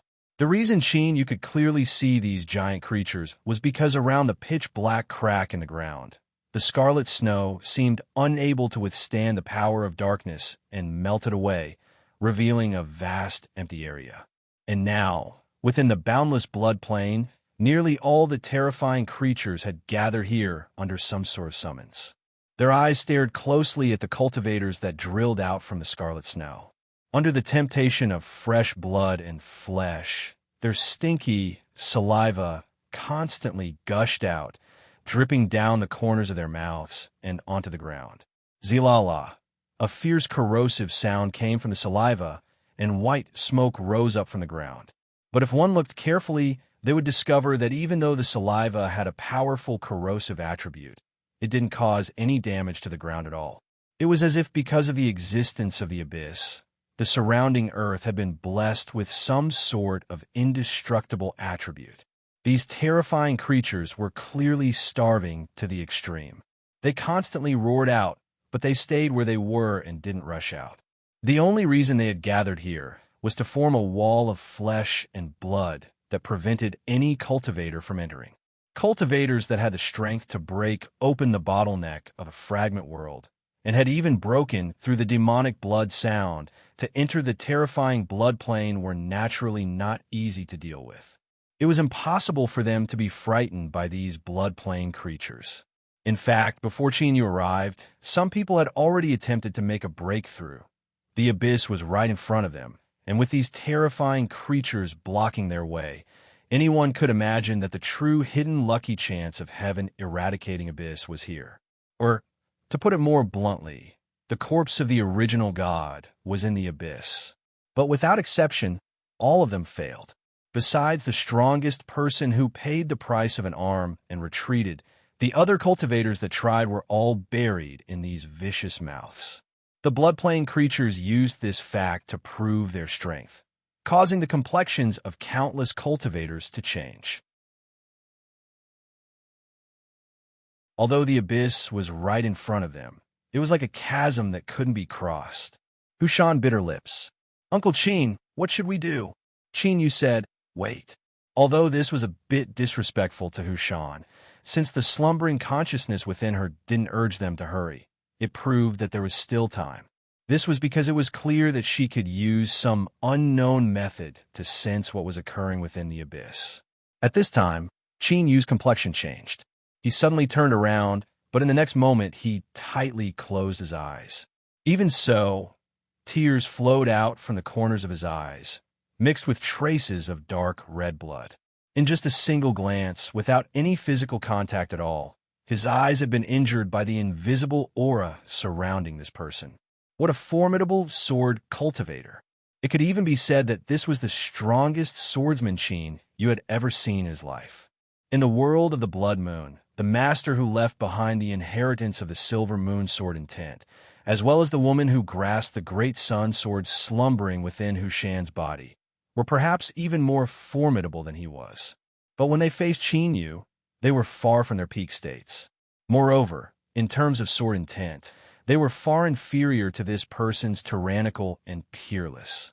He stepped forwards without any movement, but in the void around him, a silent storm tumbled about. This storm was formed from countless sword intents gathered together. It was impossible to see with the naked eye, and not even divine sense could sense it. But Qin Yu was certain that if this person wanted to, he only needed a single thought to cut the world around him and all existences within range to pieces. That glance just now was far too short. Even Qin Yu wasn't able to clearly see this person's face. He had only vaguely swept over the outline, but for some unknown reason, he felt that it was somewhat familiar, as if he had seen it somewhere before. The sword cultivator who passed through the scarlet snow and stepped into the empty region sensed something. His eyes flashed as they fell on Qin Yu. He didn't make any movements and was just casually sizing Qin Yu up. But the feeling he gave Qin Yu was as if a sword was pointed at his body. Although the sword hadn't stabbed down, Qin Yu could already feel the faint traces of pain. Luckily, this gaze only paused for a moment before he looked away. He didn't stop and continued walking straight into the abyss. Countless eyes gathered on his body. Some were surprised, some frowned, and some sneered. But what happened next shocked everyone. Their eyes nearly popped out of their sockets. They saw the sword cultivator lift a hand.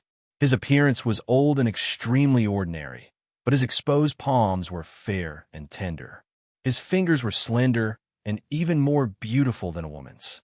At this time, his index and middle fingers were raised above his head, as if he were about to gently cut down.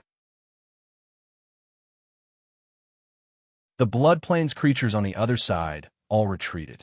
Their eyes were filled with panic and fear as they roared out, opening up a path for him. The sword cultivator drew back his hand. He stepped forwards, and with a loud whoosh, he submerged into the pitch-black abyss and vanished from everyone's sight. There was a deathly silence in the air. Several cultivators who had been sneering just now had pale complexions and subconsciously gulped. No one doubted that the sword cultivator's seemingly ordinary action of raising his hand and pointing his fingers just now was just that ordinary. The reason they couldn't sense it was because their level wasn't high enough. They were like ants living on the ground, unafraid of the sharp claws of a hawk that reached the highest heavens. But a hawk was a hawk. The disparity between them was like a chasm between the heavens and earth. Whoosh! The sound of a sword rang out. Everyone's hearts trembled. In particular, several people paled. Their legs buckled in fright, and they nearly fell to the ground. Luckily, that sword cultivator hadn't returned. His snow-white sword robe hadn't been stained by a speck of dust, even after arriving here. Li Hongye's eyes widened. She looked towards the direction where the sword cultivator had left, deep shock in her eyes. It was clear that as a sword fanatic who had a transparent sword heart and devoted her entire life to the sword, she had sensed just how formidable that sword cultivator was. It was a boundary that caused her heart to tremble, and she nearly fell to her knees in worship. So in this world, there really was such a realm that only existed in legends. Li Hongye took a deep breath, and her eyes became even firmer. At this time, she had another reason to enter the abyss. Whoosh, whoosh, the sound of breaking air rang out one after another. The people following behind her arrived one after another. For some unknown reason, Zhuohan suddenly felt something. In midair, he looked up, and his eyes met Qin Yu's. His eyebrows immediately furrowed together. "Ah!" Hu Shan cried out and quickly lowered her head. But Zhuohan had already sensed the change in her expression. His heart skipped a beat, and his eyebrows subconsciously furrowed even tighter. Although he had been hostile towards Qin Yu before, that was only from the perspective of subtle relationship between a man and a woman. Faintly, there was a sense of condescension. Even with Qin Yu's face-slapping actions not too long ago, Zhuohan still didn't believe that he could cause any trouble for him. But now, the situation had changed. At this time, facing Qin Yu and Hu Shan, Zhuohan discovered that he couldn't suppress the fear that rose from the depths of his heart. It was like these two people could inflict fatal wounds on him at any moment. How could this be? After falling and becoming a great Tao plunderer, one's body was no longer tolerated by the heavens and earth. Their connection to the rules was weakened to the minimum, and they could only forcefully activate it with absolute strength. But correspondingly, the survival instincts of a great Tao plunderer would rise to an astonishing degree in this situation. There was definitely a reason for this sort of heart palpitations, and it was something that happened recently. Zhuohan stiffened. Mo Yuan's figure appeared in his mind. Could she not have died? Impossible. She had clearly been invaded by the power of extreme cold, and her life force had nearly been cut off.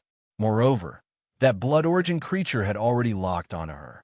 With Mo Yuan's current condition, it was impossible for her to survive.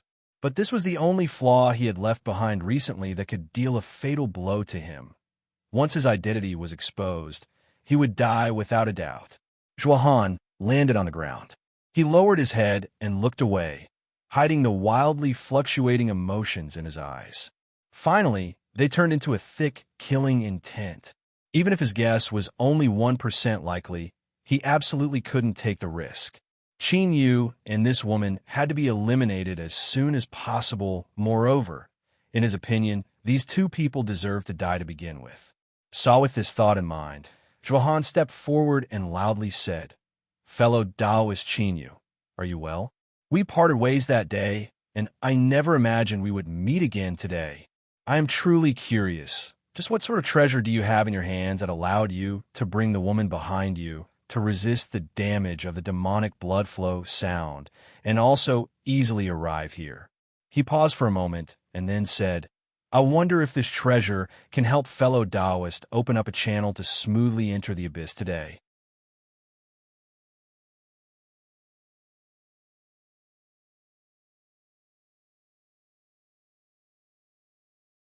Chapter 964.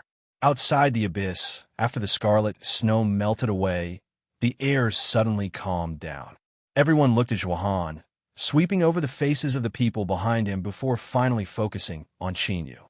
Everyone had personally experienced the terror of the demonic blood flow sound, so they were well aware of it.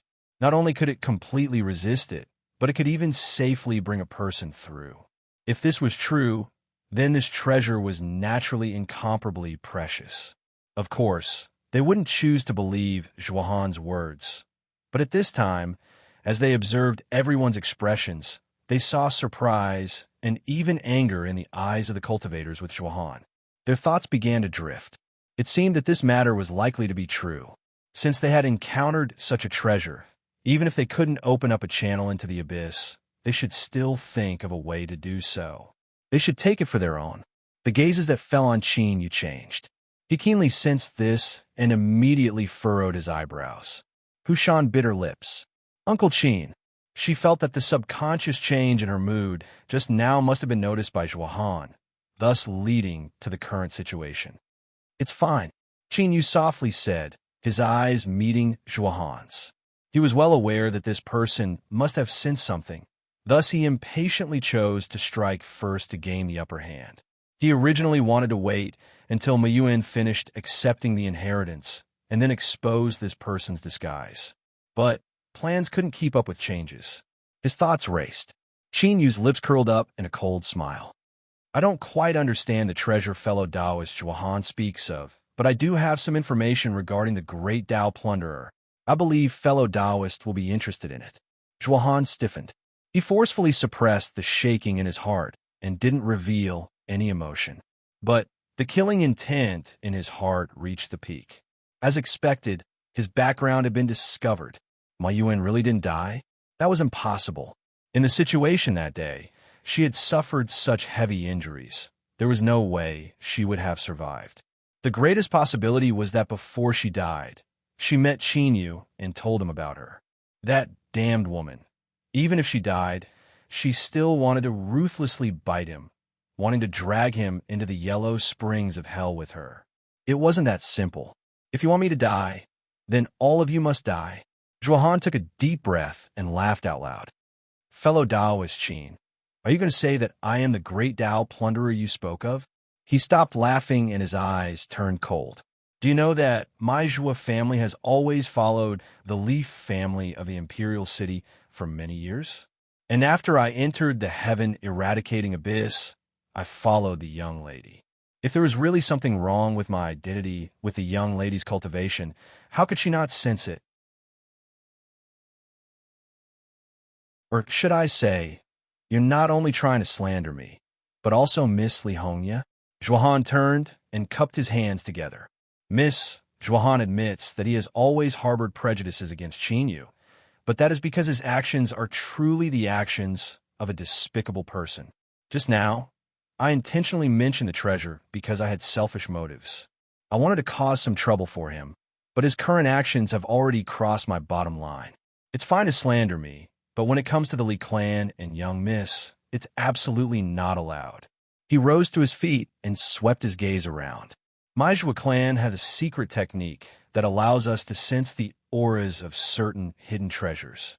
I, Zhuohan, guarantee that this Qin Yu definitely has something on him that can open a channel and allow him to step directly into the abyss.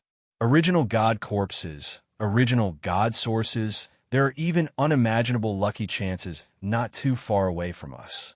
Whoever can enter first will be a step ahead of everyone else. The opportunity is right in front of you. Whether or not you can grasp it will depend on your own abilities. That's right, Zhuohan was speaking nonsense. But since he spoke in the name of the Zhuo family, no one doubted him. This was because he had already gambled the entire Zhuo family's reputation. If the final result was proven to be that Zhuohan was speaking nonsense, then even if he was the most valued junior of the Zhuo family, he absolutely wouldn't be able to withstand the consequences. In fact, Zhuohan had already prepared himself to be punished by the family and even be beaten into the dust. But compared to life or death, this wasn't anything at all. As long as he was alive, his future would be limitless. After all, humans were a forgetful species. As long as he was a direct descendant of the Zhuo family and he was strong enough, who knew what the future held? Li Hongya swept her eyes around. She suddenly stepped forward. Qin Yu, hand over the treasure on your body, and I will not pursue the matter of you, slandering Zhuohan. Qin Yu lightly said, but I never said that the man-eating great Tao plunderer was Zhuohan. He jumped out on his own. Li Hongya furrowed her eyebrows. Then who are you talking about? Qin Yu rubbed between his eyebrows. All right, I was talking about him. I just didn't think that fellow Taoist Zhuo would react so quickly and directly answer me. Qin Yu, Li Hongya shouted out loud. I don't have time to waste with you. Hand over the treasure. This is the last chance I will give you. In the open space in front of her, a massive number of cultivators had gathered. Among them were several old fellows that had clearly lived for countless years. Their eyes were dark and uncertain, clearly having other thoughts. These people had obscure auras. Even with her cultivation, she could only barely sense them. But there was no doubt that they were strong. Although treasures were good, one needed to be alive in order to use them. In such a situation, he still couldn't distinguish what was important and what was not. Li Hongye's disappointment towards Qin Yu deepened. This was the last time she would help him. If he still refused to come to his senses, then she wouldn't show any mercy. Qin Yu's eyes were calm. He looked at Li Hongye. Zhuohan only spoke one side of the story, yet Miss Li believed him. Why don't you believe what I say? Qin Yu, you despicable villain. Today, I will make sure you die in a convincing manner. Zhuohan cupped his hands together. I wonder if there's anyone here who is skilled in distinguishing auras? I am willing to give up all resistance and accept your inspection and see whether or not I am the great Tao plunderer that Qin Yu spoke of that likes to eat human flesh. I have a method. A low chuckle echoed out from a corner. This person wore a short gray robe, and his face was covered with wrinkles. His skin was dark, and his 10 fingers were rough and coarse. He looked like an old farmer in the fields. But when everyone present looked at him, they revealed a dignified and fearful expression. This person was one of the formidable cultivators that Li Hongye had sensed. Zhuohan closed his eyes. I ask that you make your move. The old farmer cultivator's surname was Qi Shan. He casually cut a hole in the ground and tossed in a seed. Soon, a mound of earth rose up in front of him. It split open and a tender green seedling sprouted out. Then, it wildly grew at a speed visible to the naked eye. After 10 breaths of time, it turned into a green vine. The surface of each leaf flowed with a crystalline halo, dazzling and beautiful. Crystal leaf vine. It is rumored that this object is the purest and most transparent. It can sense all hidden and evil strengths in the world. In just 10 breaths of time, a crystal leaf vine can grow to a mature state. This person's cultivation is unfathomably deep. Qishan smiled, the wrinkles on his face gathering together. It seems that everyone recognizes this thing. Then, there is no need for me to explain any further. He lifted a hand and pointed, Go! The crystal leaf vine was like a living creature. It pulled out its roots from the ground and crawled onto Zhuohan's body, wrapping him up in the blink of an eye. On the surface of the green leaf, faint traces of crystalline light flowed, no different from before. After several breaths of time, Qi Shan snapped his fingers. The crystal leaf vine rapidly withered, condensing its essence into a seed that flew back into his hand. The facts are right before your eyes.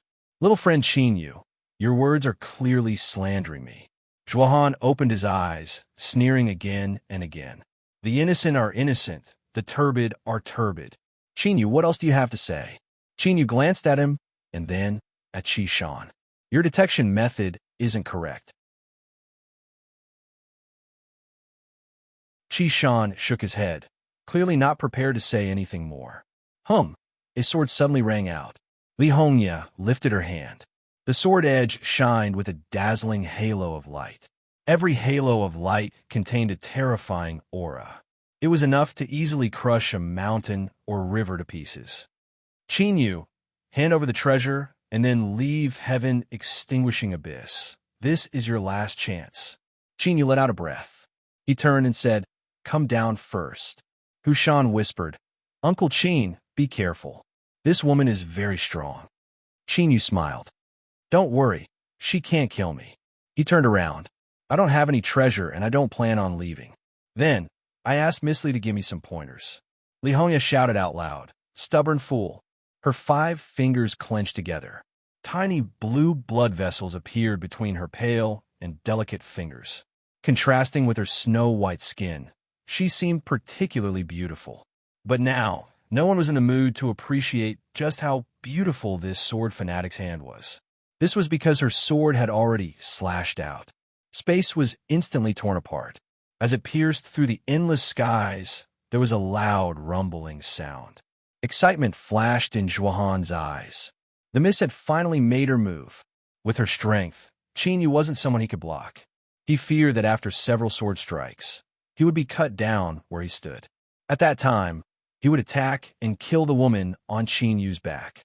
Then, his secret would forever be hidden. Almost all the cultivators that saw Li Hongye attack with her sword, including those old monsters that had lived for countless years, had a look of amazement in their eyes. At her age, she was actually able to possess such a powerful and pure sword intent. If she was given enough time to grow, her future achievements would be limitless. Qingyu took a step back. He never thought he could avoid Li Hongye's sword. This was because the moment she attacked, Qingyu knew that his aura had been completely locked down. Besides forcefully resisting it, there was no other path to take. He lifted a hand and pressed forward. He shouted out loud, 5 elements. White, black, blue, red, yellow. 5-colored divine light suddenly erupted. As they revolved, they turned into a vortex. But now this vortex had undergone a great change. The phantom of a towering mountain appeared in the vortex. Although it was clearly only a translucent shadow, the feeling it gave off was like a true divine mountain that supported the heavens from the highest heavens. Powerful, thick, indestructible. It could support the vault of heaven and maintain the revolution of the sun, moon, and stars. It could also block any sword or saber that slashed at it.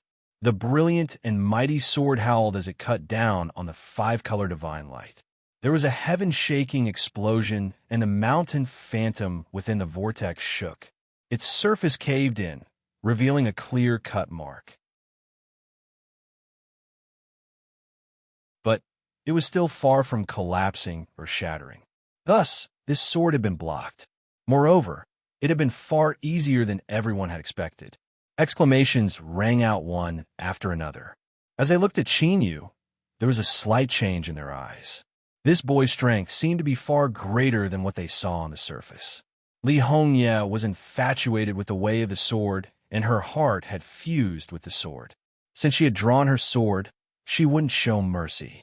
If Qingyu could easily block it, it could be seen that when the divine seal Saint Stone descended that day, he hadn't come out empty-handed. In other words, she had always been wrong. But since she knew she had been misunderstood, why hadn't she tried to explain herself? Did she think it was unnecessary? Or did she view her as a joke deep in her heart? Ever since Li Hongye achieved success in the way of the sword, it had been a long time since she had been truly angered. But for some unknown reason, she couldn't hold back her anger today. Thus, her expression was indifferent. As she stared at Qingyu, her eyes became increasingly cold. Qingyu, today I will use the sword in my hand to defeat you fair and square. The cry of a sword echoed between the heavens and earth. Li Hongye's snow-white clothes fluttered without any wind. She lifted her hand and slashed forwards. Then, without pause, she slashed out 2 more times. Her speed was far too fast. Thus, it seemed as if she had only slashed once. But at this time, the 3-sword intents had fused together, turning into a sword phantom that pierced forwards. Puff! With a dull sound, the transparent sword pierced into the mountain phantom, sinking deep as if it would pierce through it. The vortex violently trembled. The 5-color divine light slowed down, as if it would collapse in the next moment. Qingyu lifted a hand and pressed down. Condense. The 5-color divine light flourished, and the vortex stabilized. Compared to before, the mountain phantom was much more solid. Li Hongye was expressionless. Explode. A deep rumbling sound echoed out. Qingyu stuffily coughed, and his face paled. Massive cracks appeared on the surface of the mountain phantom within the vortex. You're tuning into the Warrior Lore YouTube channel. Don't forget to subscribe and join us on this journey to catch the most captivating stories.